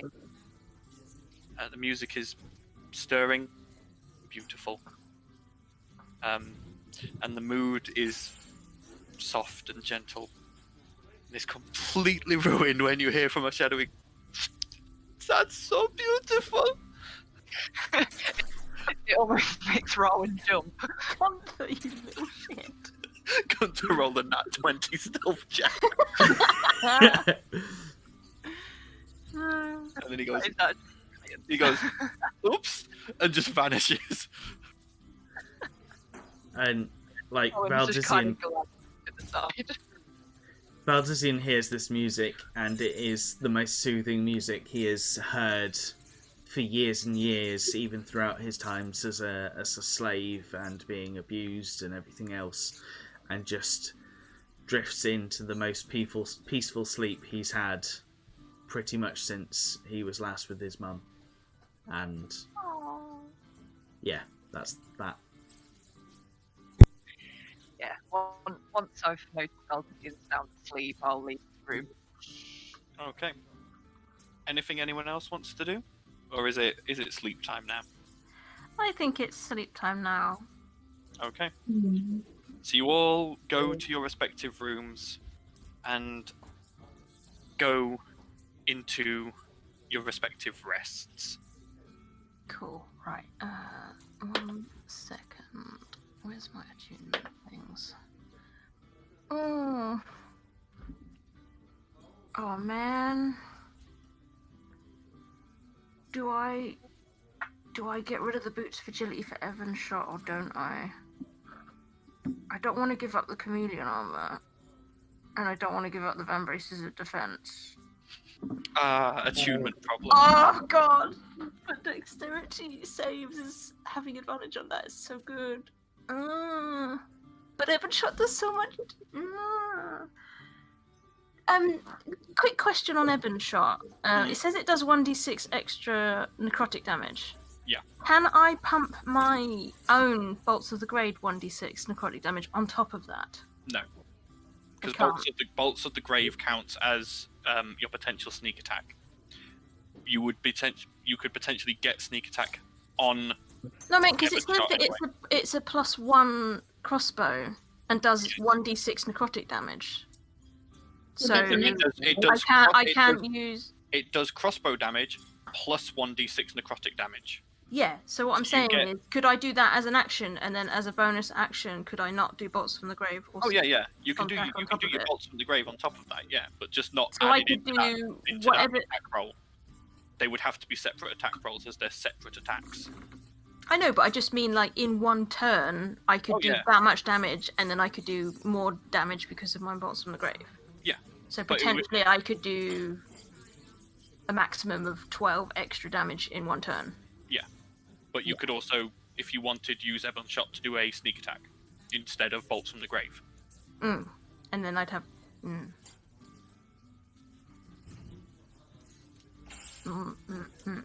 I'll think about it. Okay. Alright, so, as you are all resting comfortably in your beds,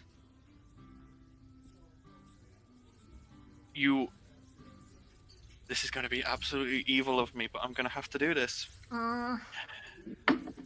Sorry guys, but you kind of brought this on yourself. You. Oh, Oh no. Here we go. I blame Bathlesian. It's all Val's fault. Yeah. it's just all Everyone Val. takes 7 piercing damage. What? Straight out the gate? Is that As after you we've done our all- long rest? Nope. Before our long This rest. is disturbing your long Rest- rest. Well, you're screwed, but. So I'm at minus full 6 health. then. Everyone but Talia, sorry, because Talia, you're probably over in a corner looking like you're a statue So- rather than in the bed. Just to ask, I've regained Yeah, no but hit I haven't points. done any. I haven't taken any damage since our last long rest, so I'm still at full health. Yeah. Even if I don't rest, I So, haven't used any can I- spells, so I'm good. Can I just double check? I've regained no hit points through any of my rest, and Nope. I've then taken 7 damage. What about... Well, I'm taking death saves then. Yeah, you are. Oh shit. Oh, And that's your God. own fault for going and fighting Drone Copperbeard, isn't it? Oh God, Urt! Yep, has taken 7 points of piercing damage. Let me do that. Has And I Talia's will... obviously noticed this, yes? Yeah, Talia, you heard cry out in pain because obviously now everyone's awake. But these guys rolled really good stealth. Shit. Oh my Talia draws both her rapiers and goes, Urt, what's the matter? What's going on? And as you awaken, all awaken, you can see stood over each of you. And for Talia, obviously for you, it's stood over Urt. You see, Do I take damage? you haven't taken any damage, no. Okay. You see each of you see a cloaked and robed individual, each of them with a blank white mask over their faces. Talia snarls and takes a leap at it and goes straight into attack to defend I need Urt. everyone to roll me initiative. Oh shit! Christ. Roll once, silly game. There we go. Come on, roll high. Blooming heck, Rowan. 13! Yeah, why couldn't I roll that before? Right, hang on. Let me sort out some of this. Shit, nobody knows that Val's in trouble. Nope. This is why they've chosen now to strike. You're all in bed. You're all separated. If And only you I was all- hard, I wouldn't actually have the ability. You would expect Gunther to be there. Gunter is there. I mean, checking on Baldazian. I need to roll for I mantra. can see you, Gunther. Over there. With my Yeah. awesome illustration. Yeah. I find it weird that my Valdizian roll didn't pop up, even though I selected my character. Valdizian's It's there. initiative, 18. Oh, 12. You're just not on the Turn order. Yeah. 18. Right, have I got everyone on the turn order? No, I need to do Yami. Yami Oh, got I'm not on the turn order 14. either. I forgot to click my thingy. I did 13. Hang on. 14 for Yami, 13 for Talia. Got to down so I can do. What was it? 13 for you? Yeah. Yep. I need to do good old Mr. Gunter.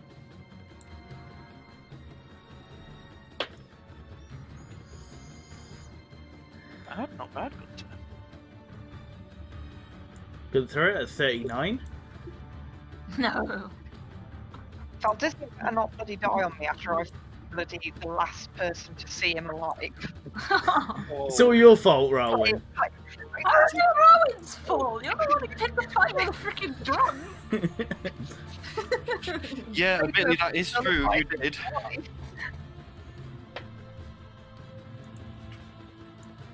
Okay, Not quite in turn order though. hang on. And decent. There we go. So, they've already had their surprise round. So, Rowan, it's your turn. He stood right over me.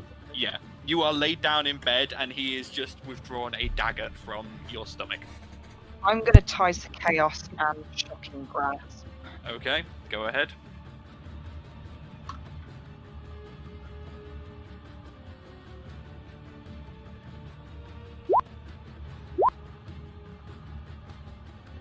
That does not Nice. hit, And they were- unfortunately. No, As you lunge up out of the bed with your fingers sparking with electricity, he just ducks back and sort of slides out the way. well, he's an idiot.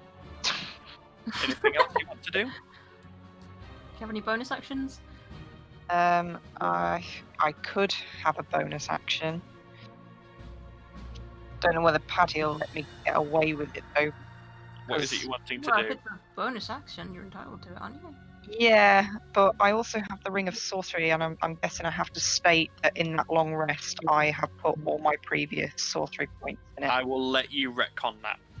Right. Okay, in that case, I am going to bonus action. Can't remember what the feat is called, though.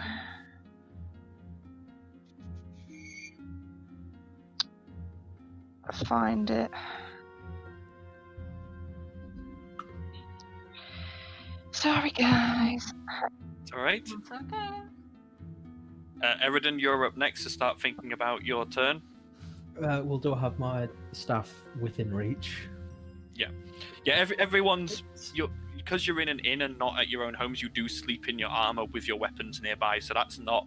Well, Talia doesn't sleep. She's got everything Yeah. still strapped to her. She just sits down in the corner. So. Right, that's the one I was thinking of. Quicken spell. I can now use a spell for Yep. that now, can't I? Yes. Yeah. I'm going to magic missile. Okay. I won't make you do wild magic. Thank you. I'm guessing this. Oh, you can only see one person, so yeah, it's against that person.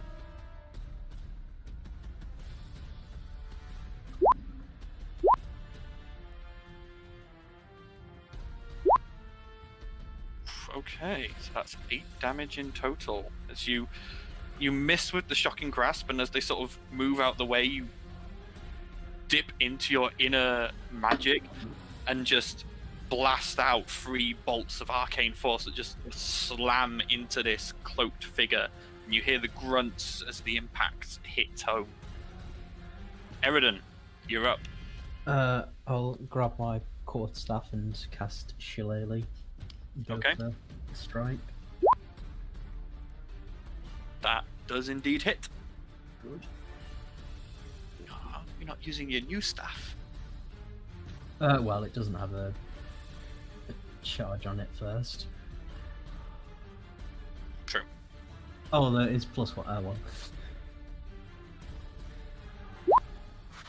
I'm just waiting for Balasar to 10. just annihilate her Ow. assailant in one hit. So, yeah, Eridan, you've woken up and this figure She's is like, roaring back "Bitch!" with Punch her in the face. the blade, and you just immediately grab your staff, mutter the incantation, and just whack them upside the head, and they just sort of stagger backwards. Valdizian, I need a death saving throw, please. Yeah, I'll do that. Although I want to pass a comment of when Balasar does her attack, I bet it's going to be a longsword attack and be like 22 to hit or something stupid like I was that. just gonna say, Balasar will save the day. Well, based on what you just said, it's going to be a nat 1. Well, Oh, nope. shit, you failed! You That's a shouldn't have- fail. Oh, he's got Okay. 2 more attacks before he dies. It's Gunter's turn. Come on, Gunter. You all hear just this. What do you think you're doing? And then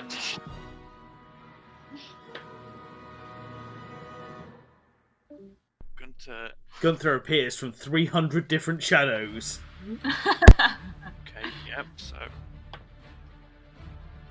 2 hits, one of which is a crit. Yeah. And so that's D8 because he's using his quarterstaff. Versatile. Whew. That is.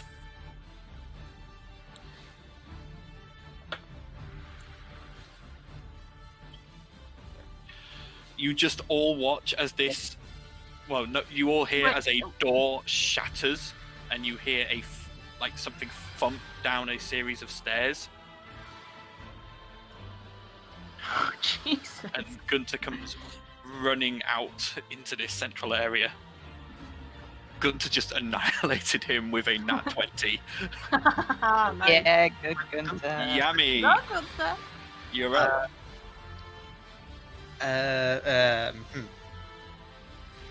Do I get a cast or reaction out of question because I just got stabbed? No, because you were unconscious. Yeah. They effectively got sneak attacks on all of you. Damn it. How many blasts do I get in my ring of force out of question again? Was it 6? You would be back up to 6 charges now, yes. Then I would like to put 5 blasts in and hit this guy right next to him. Oh, okay. So 5 charges out of the ring of force. I will keep 1. So that is 5d6 force damage, and he has to pass a DC 15 strength check. Woo, roll them dice. He fails the strength check. He's going to get pushed back Yeah. a lot of feet. Roll D. He's gonna get smashed into Yeah. Mantra's room. Slash roll 5d6. 5d6. And that's it. No adding or anything. No adding, no modifiers. It's just flat damage. Oh. Not the that best people roll. hit the wall. Oh man. Well, the potential was so high for high damage. He just looks shocked as you bring your hand up, and just this wave of force smashes into him. Do I He get a flies back from you to here, and he does indeed smash into a wall, Yes. and he takes some more damage. He is still standing, but he now looks very hurt. I just kicked someone's ass. I am well down with this. Okay, yummy. Talia, it's now your turn. Talia is going to move straight into melee, and she's going to 2 rapier attacks first, and command Queenie to peck at him. Okay, so is Queenie taking help action? Yes. Yep, so you get advantage on your strikes. Yes. Okay, so... So you can auto sneak attack with these if they hit, or one of them. Awesome. Okay, so I rolled twice for my first attack then, yes? Yep. Okay. I don't understand any of that. Yep, you hit. The 19 hits. So you do 7 piercing damage, and if you want, 12 sneak attack damage. Yes, I will. So I want 19 damage in total. I want to strike with my offhand as well. Yep. That's just normal rolls, isn't it? Because Yep. we don't add my modifiers, so that's. As you roll that one lunge here with as the rapier, well. and that does not hit. Okay, Actually, and no, can that I? does hit. 12 does hit. Sorry, Yeah. Okay. Cool. Right. So these guys are not what heavily is- armored. What is my damage for a rapier without? 1d8. 1d8. Okay. That's 3 damage. Okay, this guy who was stood over Urt has gone from looking pretty hale and hearty to now having a gaping wound in his chest. Am I able to pump a? Oh wait, no, because I used sneak attack. Never mind. You did. So it is now this guy in the middle's turn. Seeing Gunter come running out, he immediately rushes over to him and is going to start fighting him. So that he's going to make 2 short sword attacks against Gunter. That is the natural one, so that does not hit. Oh, thank God. The other one is a 20, which does Is indeed not a natural, I hit. hope.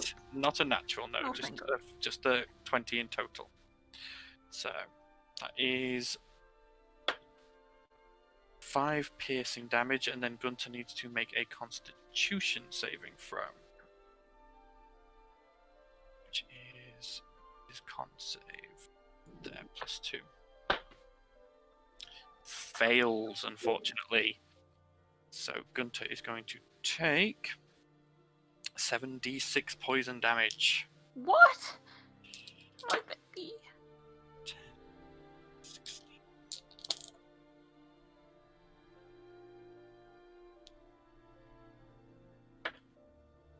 $33 poison damage. Don't What? you dare kill Gonzo. Gunter is still up, and he grunts as this short sword sort of digs into his chest, but he grabs it and just grins at this guy, showing off large fangs as he goes, "You hurt me, I hurt you," as he uses his reaction to cast Hellish Rebuke. I like Gunter. I do as well. I like him a lot. Hang on, just find Hellish Rebuke. So, dexterity saving throw for assassin. Where is- 2d10. Yeah, I'm just trying to figure out what the DC is for Hellish Rebuke. It's a Dex 14 save. Dex 14, is it? Thank you very Yeah. much. I have that spell too. Sorry, it's just on Gunter's sheet, I couldn't find it. So, that's a failure. So that is No. Oh, 2d10 damage to this guy. Wait, doesn't it do? I don't know if it does more. At higher levels, you cast the spell using a spell slot. Oh, that's if you use a spell Yeah. slot. Okay. So that is 16 damage to this guy, as Gunter just bursts into blue flame, which leaps onto this other person, charring them. Alright, it's now Urt's turn. Ed is going to reach under her bed to grab her mace and do her first mace attack against this guy. Yep, go ahead. Does not hit. Oh, And then she's going to use her War Priest to hit him again. Yep. come on, Urt. That second one does hit. Okay. Um, And she's also going to use Fury the Small to deal an extra 4 damage. Yes. may I just say, just deal 1 damage. Okay, well, I can only deal 4 extra Oh, damage. Okay. There's no option. Yeah. As she smacks this mace into this person, it goes next to the holes that Talia had made, and there's a sickening crack, and this person just crumples to the floor. Good. Stand. Yeah.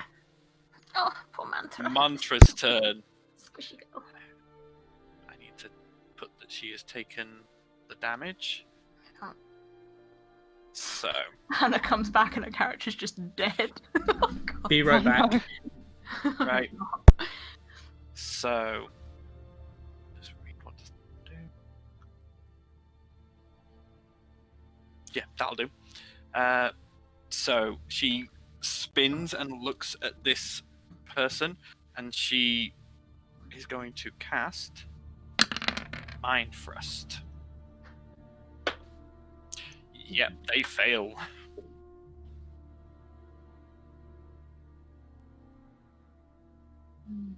Okay. So, You alright for drinks? there we go. Yeah, I haven't got any more left. Okay. So, you'll find out what the rest of that does in a bit. Balasar, here we go. Yeah, Dead- so I Dead can, faceless. Come on, Balasar, kick his ass. So I can Annihilate use two him. attacks, yeah? So I'll make 2 attacks with my new sword. Yep. So that means Go I ahead, can go use attack, the 24 to hit. necrotic damage is just like extra, right? Oh. What's going? Hang on, sorry, Maria, I couldn't quite hear you then. How do I add the extra necrotic damage? I tried to add the Edge of Night to my. Yeah, Okay. it's not an official item, so just roll a longsword attack with your normal longsword.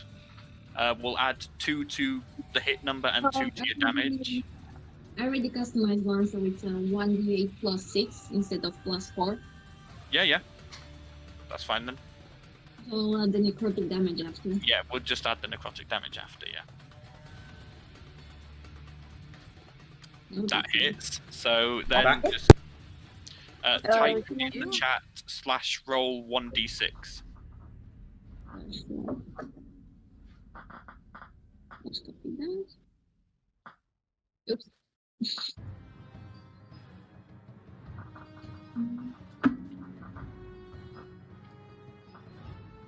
Okay.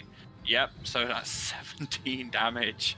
Okay, you just slash across this person's chest and you feel Edge of Night in your head go, he's weak. Finish him.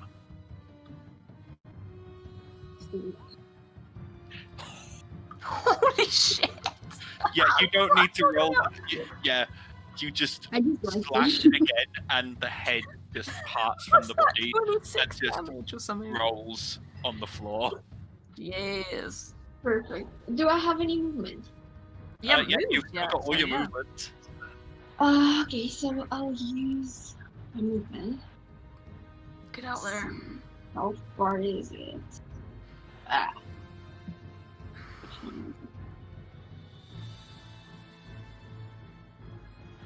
I think you got 30 feet. To go towards, so here. To go towards both these things, one. Okay. So around here. Okay. Now, the Faceless's turn. This one, hearing the ruckus outside, is going to come out and behind Gunter. This one is going to get up, and it just gets up. This one has to choose what action it takes because of the Mind Thrust. So it is going to choose to take its movement, and it's just going to run away from Mantra. the scary Mantra, who will get an attack of opportunity. Yes. Doesn't hit, Aww. so he goes.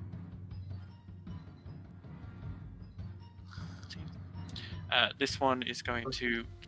You do get attack of is going to disengage. Sure. Cunning action, disengage. Mhm. No cunning, no attack of opportunity.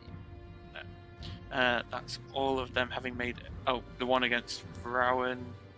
Yeah, he's going to stay there. So the one against you, Rowan, is going to make 2 short sword attacks. Okay. That's a 14 to hit Yeah, that hits. and a 10 to hit on the second one. No, that misses. Okay, so 1 plus. So you take 6 piercing damage from the first one. He just sort of lunges with the short sword, one just sort of scraping your arm, and the other you manage to dodge. Yami, this one here, pulls out a hand crossbow and takes aim at you and fires. That's an 8 to hit. Miss. Yeah, doing so well here. Then this one here is going to attack Gunter with advantage. Nope, that was a 2. Even with advantage. That's a 16, which is not enough because Gunter's AC is 17. So that fails. These two here, both seeing you, Balasar, they're both going to make hand crossbow shots at you. Is the stairs not blocking the way? No, the stairs are going down. So they're like this is like the top of the stairs Okay. up here. So that is Couldn't a tell. 22 to hit. Yeah, it hits. And the other one is going to be a 17 to hit. Doesn't hit. Doesn't hit, so just one hit. So you take Yeah. 6 piercing damage. Not too bad. Okay, Okay. top of the round. Rowan. I'm just going to stick to what I know and just magic missile again. Okay.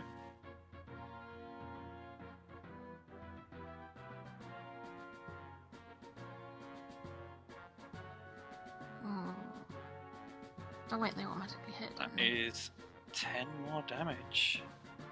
This guy is starting to look rough, but is still standing. Okay, if I was to use my quickened casting again. Yeah.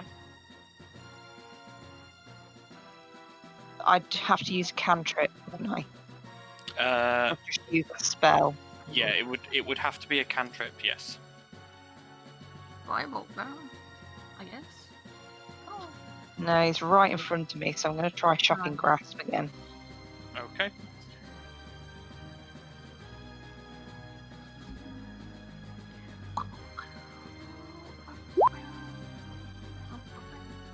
Does not hit, unfortunately. It's not a good one, that one.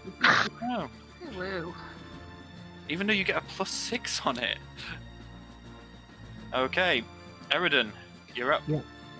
I will chase to there and cast summon more boys. Oh god, some Yes! of the boys. Oh, I forgot about the boys. Boys! Yeah! So 2 dire wolves, I'm guessing? Yep. Oh, blimey, there's barely enough room in here for 2 dire wolves. I will give you control of them. And they need to roll initiative. Oh yeah. Boys are back in town. Boys are back in town. Oh, wolf pack! Woo, let the dogs out. Woo. Eridan. So, 15 for them. 15 for there. Yeah, I'll move them into the correct position. Thing. There we go. Alright, is that your And turn? I can cast a cantrip, can't I? You can, yes. It's... Oh, it's not a bonus action.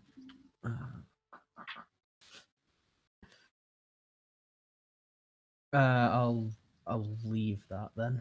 I thought Okay. I could poison spray, but it's not a bonus action. No. So. Valdizian, a death saving throw, if you please. Valdizian gonna die. Come on, bro. You should.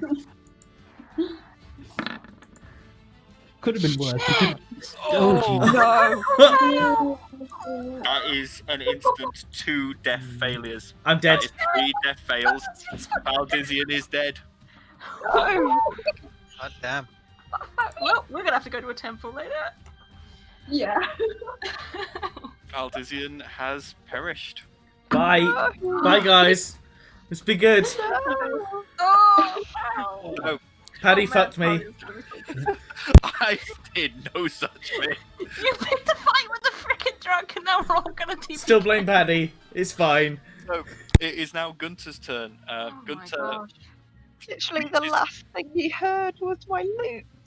Oh, this is so sad. reaches to his ring and twists it, and suddenly a second Gunter appears. Ooh, Oh my god! that sounds But like made fun. out of shadows.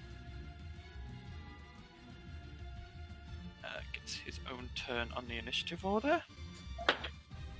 Double the fun. I spent $4 on Valdizian. I'm so pissed. It's fine. It's fine. This isn't like we'll see. We'll see at the end of combat. But If we all Gunter- live, we'll see what happens.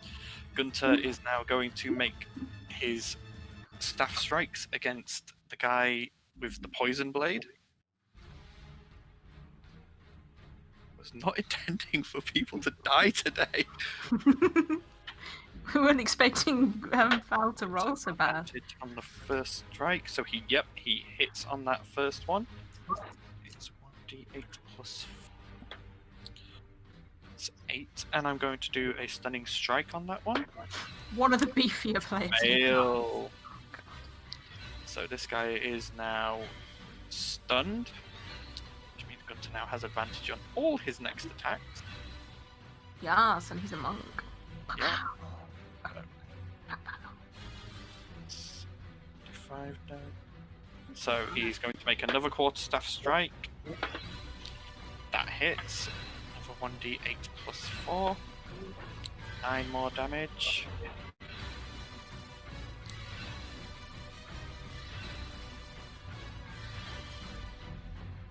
And then spend a key point for Flurry of Blows. That hits. Flurry of That yarn. hits. 7. And it's another 13 damage. Oh, it doesn't have any range, does she? Does she? She's got. Well, that's down to Ben. I was gonna say, you've still got her. So She Spent the rest of doesn't. the She campaign as doesn't. her. She It's can't the- revive me. it's the No, I know boy's she turn. can't do that. I'm on about, defending. Like, we don't even know you're dead yet, so that's a problem we'll cross later. But I'm guessing the boys are going to absolutely shred these guys. Hopefully. Yep, that 14 hits.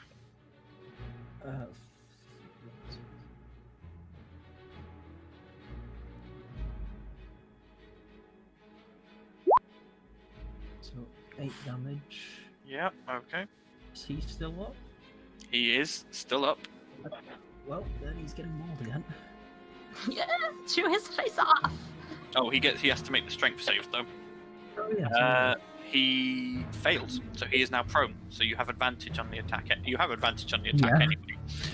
But he is now prone on the ground.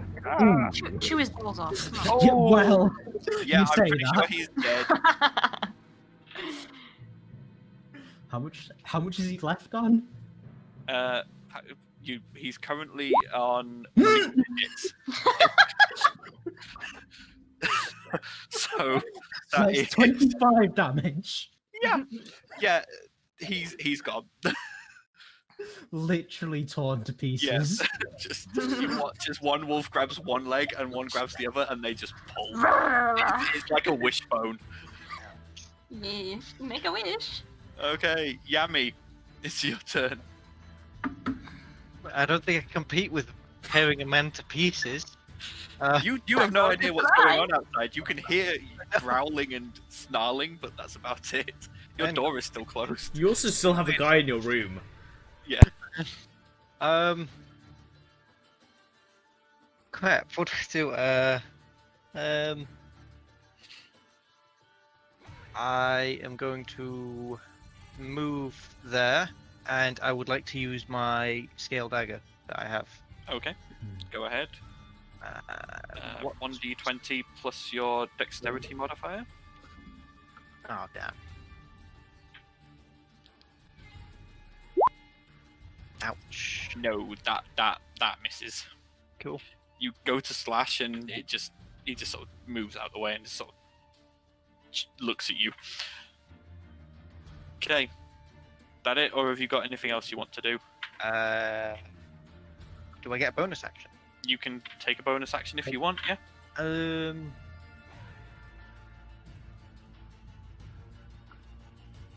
Can I use one of my 12 sticks of shield gum? So you quickly pop a shield gum into your mouth, chew it, and you are now protected inside a bubble. Is that from range attacks or all It's attacks? from all attacks. Awesome. Obviously, you can't attack through it. This is You fine. You can possibly cast spells through it, but you can't, like, not something that's like a ranged attack. But if it's like, you cast it and it affects an area, you can probably do that. I'm cool with that. Yep. Talia, it's your turn. I'm going to move here, which is my full 30 feet of movement, and I am going to aim my heavy crossbow at this asshole and shoot him. Okay. Go ahead. Yep. You will get sneak attack on this if you hit, if you choose to. Yes, I will use my sneak attack when I can find my freaking weapon. Where's it gone? Crossbow. I mean, I'm guessing this is Ebon shot you're firing. I haven't attuned to Ebon shot, so I'm assuming I can't use it because it says requires attunement. No, yeah, you can't use it. I'm just Well, you using can my use it. normal. You can use it as a heavy crossbow. You just can't Yeah, use so it as the I'm just- magical version. Yeah. So I'll use my heavy crossbow, but we'll say it's Ebon shot. Okay. For flavor. Yeah. Okay. Roll once. Boom. That is a 17 to hit. 5 piercing damage, 10 sneak attack, so 15 damage in total. Check. That does in fact hit. So And 15 she's damage. going, and she's going to yell, "Nobody hurts my Gunther unless he consents!" And shoot him. Yeah. He just looks over at you and goes, "Oh, Talia, so macho." Okay, so it is now this guy's turn. He is going to disengage, and he flies over towards you, Talia. Mhm. Oh no, he's stunned. He can't do anything. I forgot he failed his stunning strike. So yeah, he's staying there. You actually had advantage on that hit as well. Oh, okay. Can I roll in case I crit? Yeah, let's just see if you crit. Okay, let me find my thing again. Maybe. Well, Completely forgot he was stunned. no, I don't crit, so never mind. Never mind. Ert's turn. Ben, you get to do It's such something. a shame because I did more damage in that one. I take it, regardless of the fact that I'm dead, I can't do spare the dying. No, that's me, but I have to know that you're dead to do that. Oh No, wait, no, I yeah. can't. I can't Taz- do that. You're dead. You're dead. There's nothing I Ert can has do. spare the dying. That's why I was asking. Yeah, there's nothing. You're dead. There's nothing. You're we can dead. Do. You have can't. expired.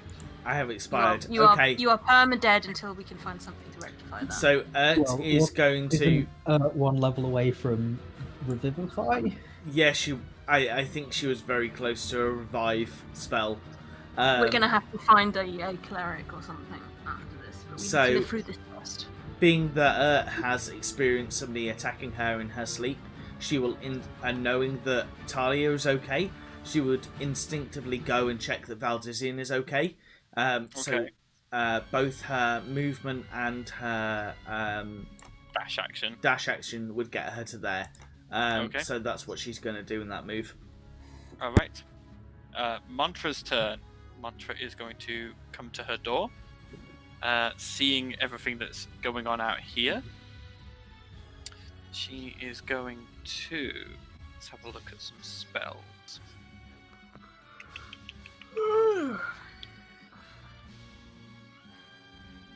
Yeah, that might be fun. No, that won't work. I think we're just going to go for a firebolt. For Mantra. Against probably this guy here. Firebolt. Well, 11. Does not hit. Damn. She just launches the fireball and it just sort of whiffs over his head. Balasar, it's your turn. So I'll go to the guy in front of me, the one the closest.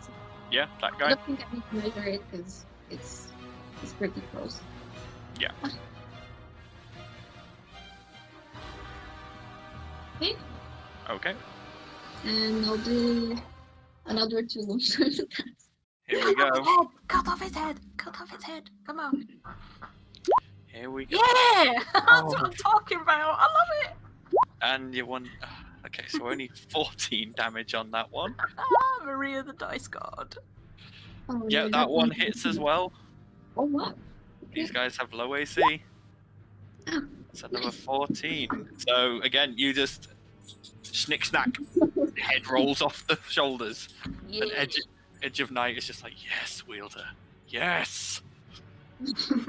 Yes, Queen, yes. Okay, so there is a couple of these guys left. So this guy here is going to turn his hand crossbow on you, Talia, Okay. and attempt to fire it at you. That is a 9 to hit. That misses. Rolling like garbage. So this guy is going to make 2 strikes against your barrier, Yami. So I wonder what that pink dot meant for a second. Then I was like, oh yeah, the bubble gun. one of them hits and is actually able to do some damage to the barrier. Do I So get you're reaction against this? no, because it's not a strike against you; it's a strike against the barrier. Your barrier takes 7 damage, so you've still got 43 on it. And then Rowan, this guy here is going to make 2 short sword attacks against you. I'm going to use my reaction to shield. Okay. So the first one is a 21 to hit.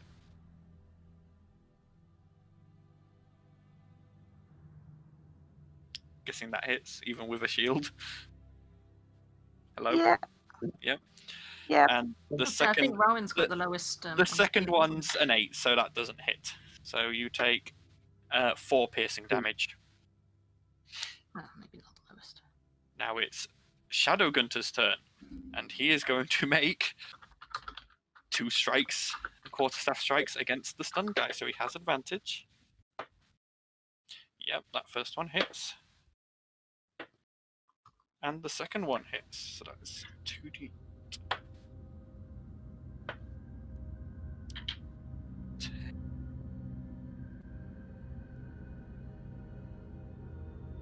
Oh, that's exactly enough. As you watch as the Shadow Gunter just brings his staff round, cracks it twice against this guy's skull, and he just falls to the floor, dead. Okay. Just remind me again, Paddy, sorry, because I actually cut out. What damage did I take? You took 4. Okay.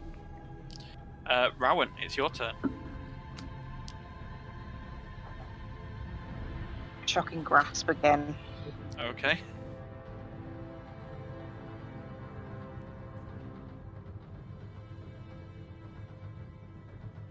I really want you to hit with this. I'm actually rooting for you to hit with Shocking There Grasp. we go. Yeah, that's what I'm talking about. Yeah, crit, girl, crit. Yep. You reach out, and this time as you lunge, you manage to grab the sides of his head, and you just watch as the lightning sparks through his head, and you just smell burnt flesh. I am annoyed. Eridan, it's your turn. This way.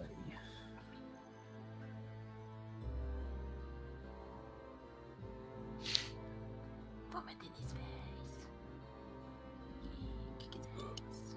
I don't know if that's enough. Yeah, that Yeah, hits. Just a good old crack with a stick. Yep. Doesn't knock him down. He's looking dazed, but he is still up. I'm sure the direwolves will sort that Oh out. yeah. We can skip that turn in the turn order now. Valdizian starts going into the light and starts moving towards Tritherian's grasp. Gunter runs into your room, sees your body, and you all hear just a cry. And he gets down next to you and he starts praying. The boys' turns. Yep. Boys.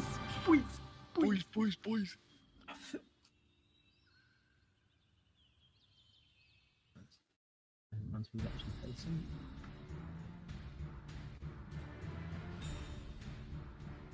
I can just about get in You can get to the door. there. Yeah. You can bonus action dash. Mm. And yeah. those two. Yeah. Good thing it's an advantage. One of them definitely hits for each of them, so go ahead and roll your damages. Do that. Yeah. Again, just there's now just a pile of meat on the floor and two very happy wolves. Yep. Yami, you're the last one with an enemy, and you're inside a bubble. Your And Gandalf if you not. attack, you burst the bubble, and then you're stuck. You got your Gandalf. Sting. Oh. Let me see how a sting goes again. This is true.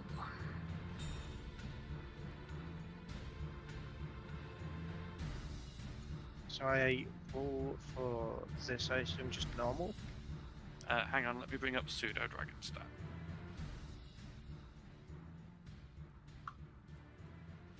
Here we go. So Pseudo Dragon Sting is a +4 to hit. +4. Yeah. So 1d20 +4. Yeah.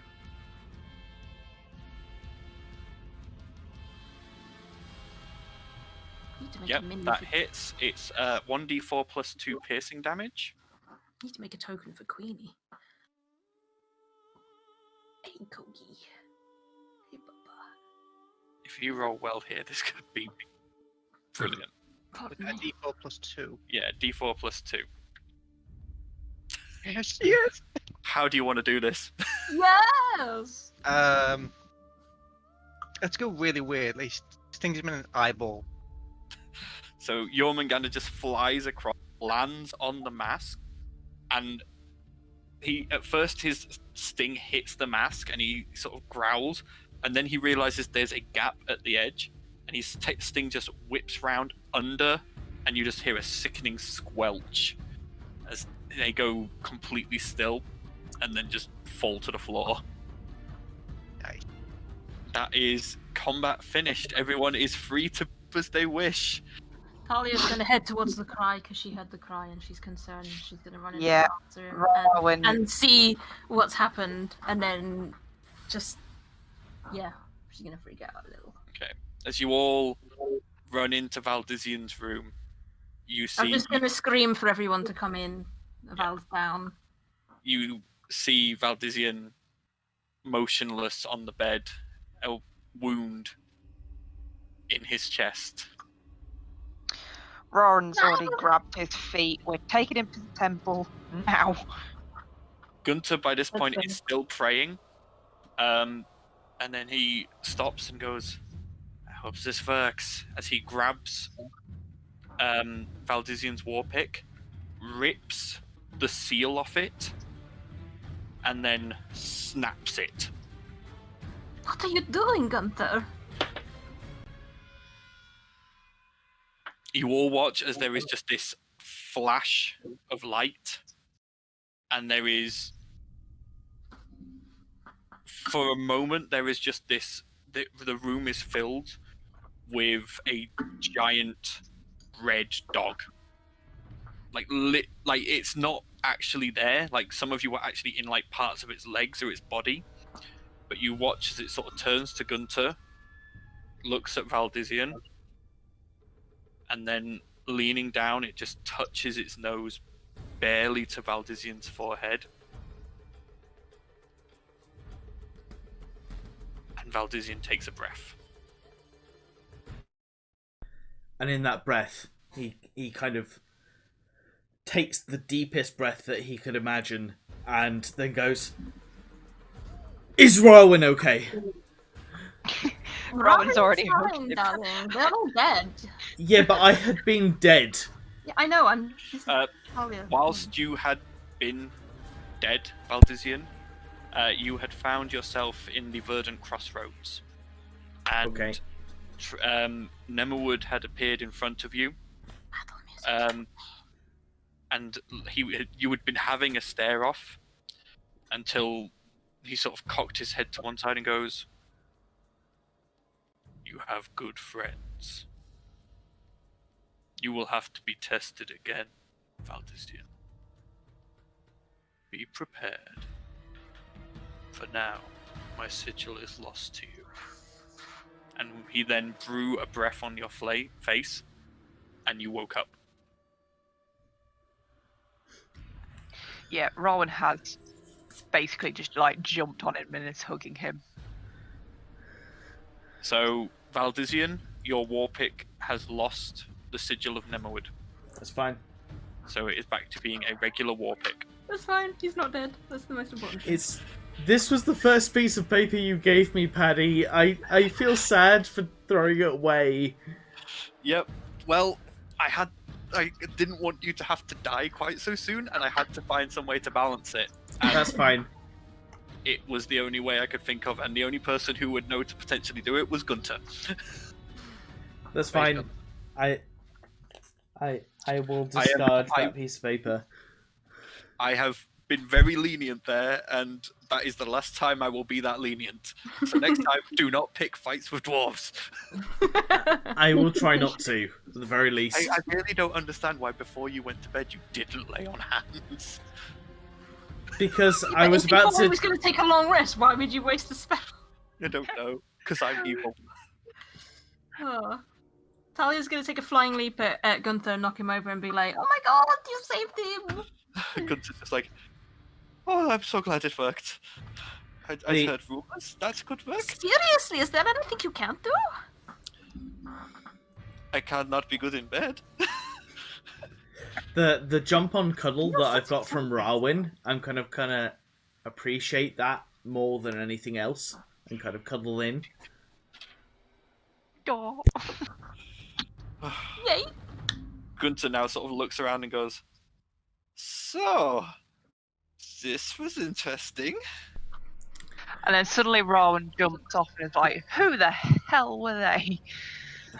Let's have a Well, look at other than them. the obvious. Let's, You can tell who they are. They're all wearing blank, faceless Yeah, masks. other than the obvious, but I was just like... They're bloody faceless, aren't they? I mean, I wanted someone to sneak in my room, but it certainly wasn't the faceless.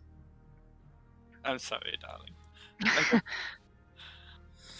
I got a bit distracted. I'm not being funny. I've just come back from the dead, so I kind of want a drink right now. I think that's probably a good idea. At this point, Gunter pales and he runs off and goes downstairs. Yeah. Pales? Rowan's... He's gone to check on his staff, basically. Oh, that's a point. Rook! Talia screams, and then she's going to run downstairs as well. Running down the stairs, you see Gunter carefully shaking Rook, and Rook is blearily coming round. They had obviously just knocked him out. Rook, are you okay? Okay? Oh, good. Do you have any other staff on tonight, Gunter? No, it was just me and Rook. Oh, that's good. Very good. This could have gone a lot worse. Indeed. I love how the combat music is still playing. Yep. I'm going to turn that We off whisper now. it quite. Second round coming in, I thought, oh god, no. I instantly thought, what the hell is coming up next? What falls, you die. No. Well, you're dead again. So I'm guessing you were investigating the bodies, Rowan. Yeah. Oh, my bad.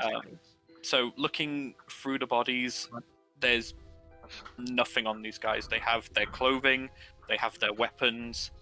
That is it. You can tell that these guys were sent very much to be expendable, and if they were caught, they wouldn't be able to be traced in any way. Right. So none of them had a sigil or... No, they have no defining features on them at all other than their mask.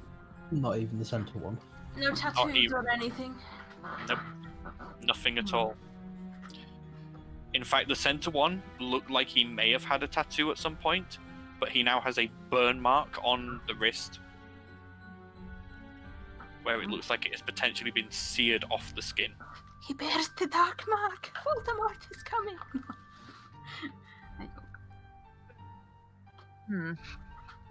This is the first time that the masked ones have actually come after us. It's usually us that's found them. Am I right? We should probably search the place, make sure that we've killed every last one of them. Gunter at this point is over by the front door and he goes, once they picked the lock, he pushes it closed and locks it again. He goes, well, let me have a check around, and he starts darting in and out of shadows, and you see him moving around basically everywhere, including his shadowy double is also flicking in and around places, and eventually he comes back and goes, no, looks like everyone else is alright, the other guests are fine, they didn't even fake up, fortunately. Can I do an investigation check to make sure that the guys weren't trying to find something in around my area, or trying to steal something from us? Yeah, go ahead. Pretty sure they just wanted to kill us.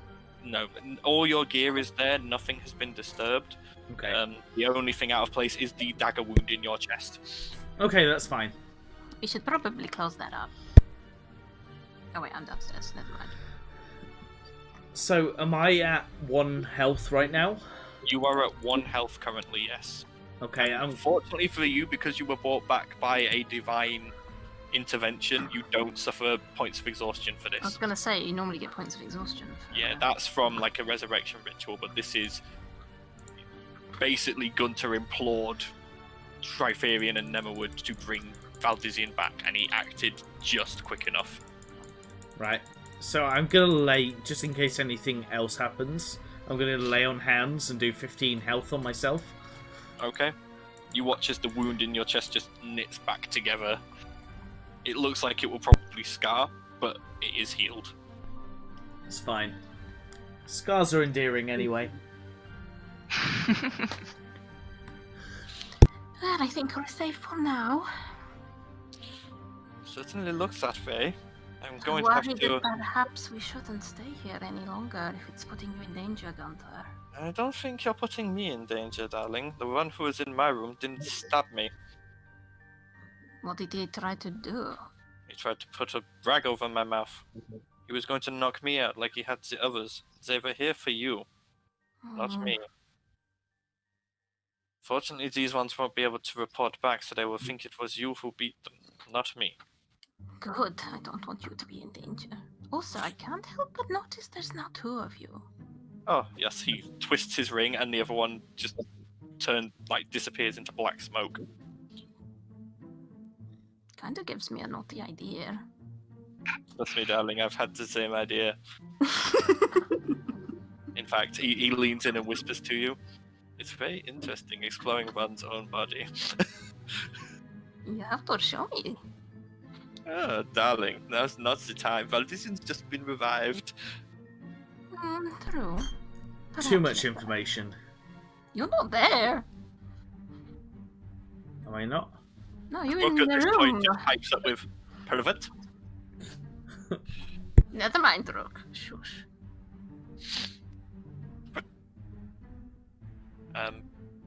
Queenie, go play with Rook. Distract him. Rook just gives you a really sour look as Queenie lands on his shoulder and he stalks off. Gunter comes back up the stairs and goes, so I think we can safely say, I don't think the Faceless want you to get this rod. Which is really confusing, because the king is working with the Faceless, right? And he At wants least the he's rod. allowing them to work into the sea. Well, wait, I don't know this. Wait, do I? No, I know that they want the rod, but I don't know. You know that Astar wants the rod. When he mentioned the rod, Shade twitched. But other than that, that's all you know. So, it seems to me like this whole whatever the Emperor is doing with the Faceless, or allowing the Faceless, right? That they're perhaps not as together as we thought? Gunter just sort of strokes his chin and goes, perhaps this rod is a what's the word I'm looking for? Failsafe? Safety blanket? Wait, didn't Yummy, you went to the library. What did you find out about this stuff thing? The evil whatever it is the Emperor wants. honestly not too much. We went there, and very little was actually found. Most Did of you it was find out what it does at least? No, unfortunately. Well, tell me what did you find out then? Found out that the Emperor has stored away a lot of books.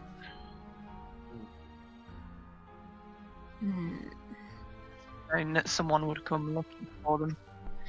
The only book we could find was actually on the warrior. Well, the staff has something to do with the warrior, doesn't it? But the book mentions it being more of an ability that the What? warrior had. Well, I mean, if it's in his tomb, then maybe... The book listed that he could do that. It didn't list where the ability came from. What could he do?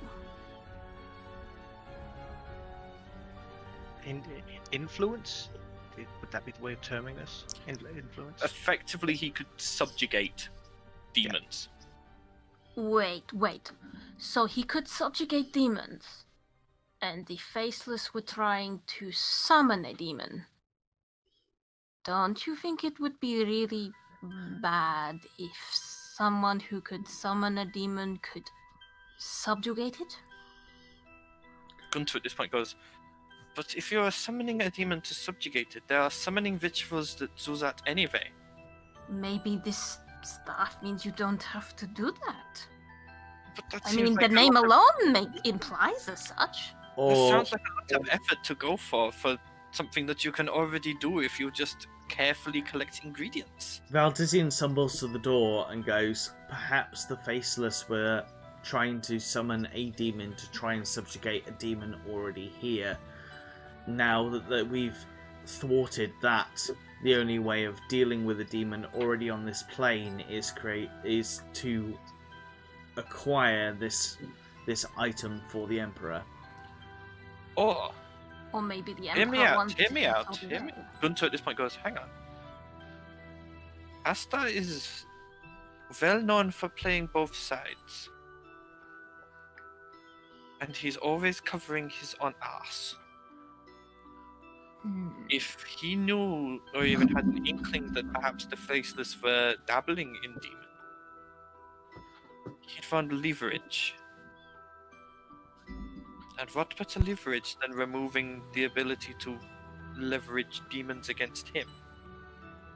I mean, Well- many demons are known for having powers of mental persuasion and charm abilities, yeah? So if he can somehow prevent that from inflicting on him, he has a leg up on the Faceless. I think it's a good thing if neither get this staff. I say we find it and destroy it. Then neither can use it against anyone. Or find it, make a replica, and bring it back so you can get in Asta's favor. But what if he doesn't fall for it? We need a good... Asta is Order. not a wizard. He will not know the difference unless he is going to take this to the Arcane Academy. What Something about his that he- advisors, though? His advisors are Shade, who leads the Faceless. He's not exactly going to hand it to him. And the other is the head of the Royal Guard. Again, very unlikely to hand something like that off. And, But as soon as he checks it, we're the enemy. well, As soon as yes, but he'd have to check it. He'd have to use it. the check would probably be a check whether there's magical essence coming off something. So we could potentially enchant. Put a harmless enchantment on it. That's not a bad plan. Yeah. Either But way, first- I have very little health left, so I'm gonna crawl back into bed and try and get some sleep. Well, I suggest a buddy system for the night. If there's attacked once, they might do so again. I volunteer to stay in either Valdisian or Talia's room. I volunteer my room. I think Gunther should stay with Talia. That would be my vote. Everybody buddy up now. Everybody buddy up. Make sure no one is alone, otherwise you might get stabbed.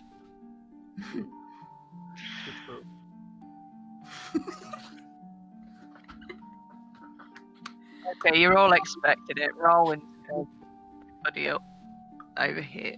Yeah. You go to buddy up, and is already in Valdizian's bed, sat kicking her feet, going, I'll put you with Valdizian. Okay, no problem. I And she'll thought you were leave again. buddying up with Talia. Natalia's going with Weird Blue Man. Gunter at this point goes, there's nothing wrong with blue. Or red. Or green. Or any colour. Isn't it? Would you mind me buddying up with Rawin? Looks a little hurt, but goes, Oh, No. we weren't going to buddy up with him. turns to Mantra and goes, Buddle? And Mantra goes, alright. Oh. I feel a little bad. But only I feel super bad for doing this. I know, Outside of because character, Rowan I'm is- just like, I'm guessing Eridan is just going to stick with his boys. Well, they only last an hour. There's Yami up with Balasar. that Valdizian kind of gets out of bed, stumbling, even though he's still slightly hurt, and offers the bed to Rawin. You're definitely more hurt than I am. You need the bed. Who's buddying out of the last three? Well, I'm assuming Yami's going to go with Balasar, Mantra's with Eridan's with the boys, Val's with Well, the boys Raoul. only last an hour, so... And it's concentration. So It's at this point that Rook comes up the stairs and goes, Buddy? Oh, I will. my darling. I'll put my arm around Rook, of course. Rook literally picks you up in like a bridal carry and moves into a room with you.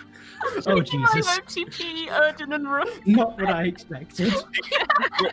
You all watch through the door as Rook lays down in the bed and just starts petting Eridan's head.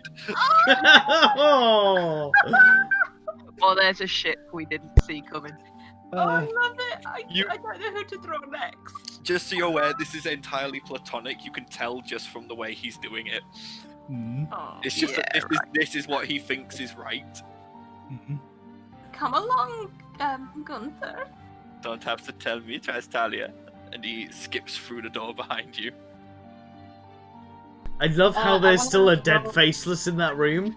Yeah, I'm gonna drag it out of the room. Yeah, we're gonna get rid of those. All the faceless are dragged out of the various rooms and goes, I'll deal with them in the morning. I don't want a corpse in my bed. It spoils the mood. Well, I'll go ahead and sleep then.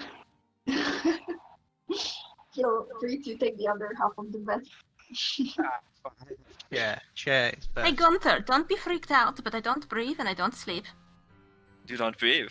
I can think of some uses for that. Valdizian just collapses in bed. Talia's door closes, you hear giggling and the sounds of the bed springs creaking. Valdizian, I might not get a lot of sleep tonight. You guys over here can't hear anything. Oh, thank Balasar, on the other hand, you start hearing a rhythmic thumping. Valdizian kind of collapses, half exhausted, into bed because although he's done the heal on hands, he's still exhausted from the fact that he nearly died. So, yeah, he's just gonna. You're the one who picked a fight with Ron Copperbeard. Hey, I am not sad with how this ended up. I'm just saying. I fine. had to think fast there as DM. I was like, Oh, snap. Appreciated. It's like 10 to 10. We should probably call it here. yeah, I'm thinking this is probably a good point to stop. Yeah. After a near-death experience. And I will say, has now hit level 5, so you do have a revive spell.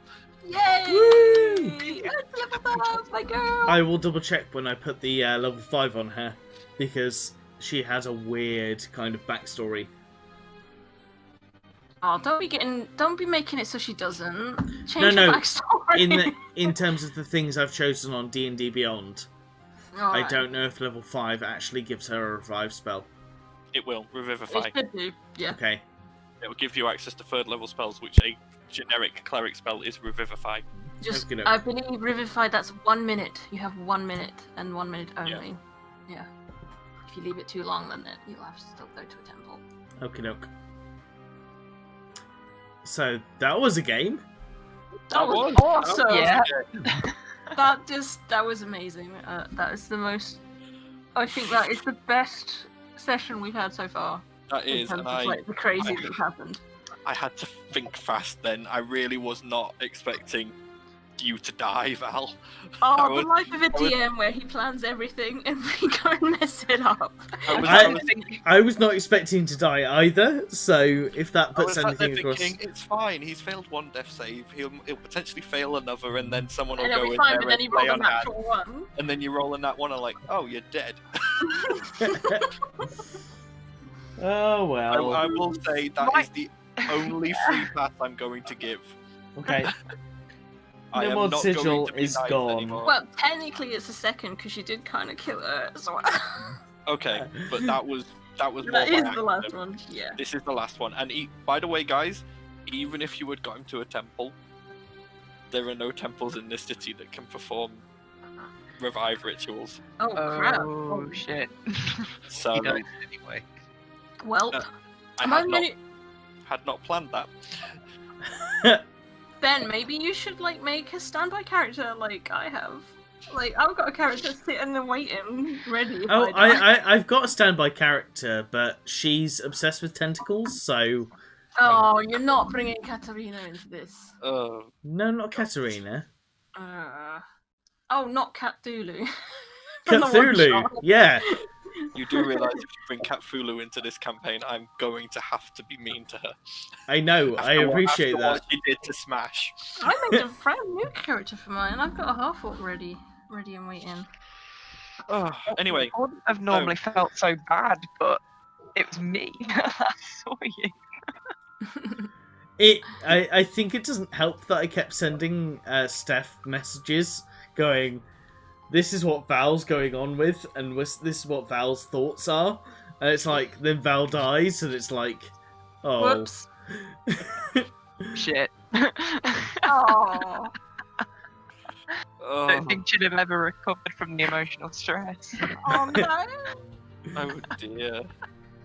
Oh, that is some highs and lows. I was just like, they rolled really high on their stealth to get in. They're gonna get an auto attack off. I was like, okay, we'll use daggers, so that's less damage. And then it was just like, oh, that's still enough to kill Valdizian. One would have been enough to kill me. He was on 1 hit point anyway. I was gonna say, if you'd gotten a long rest in this, would have been a whole different story. But... Yeah, but I was like, the plan was that you guys would come back here, rest, not go off and try and fist fight a monk. I didn't know he was a monk.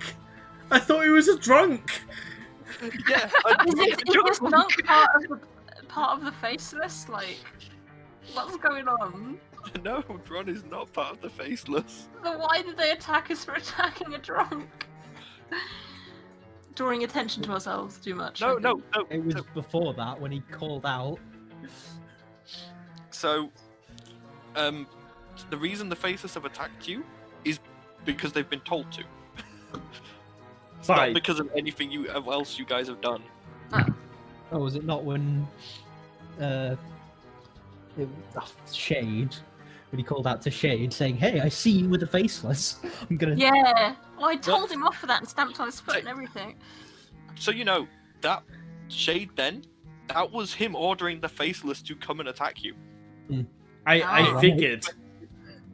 And there was something else you could have overheard if you guys had gone nearer without drawing attention to yourself. If you kept your mouth shut, Talia could have just disappeared and probably could have, with her stealth, figured out what they were doing. Too late for that now. Done. Oh. I don't know what we would have done different, to be fair. Yeah, I think that's a night, isn't it? That is a night, indeed. That's tonight. We will end the stream here, guys. I hope you have all enjoyed this roller coaster of a session. And we have a name!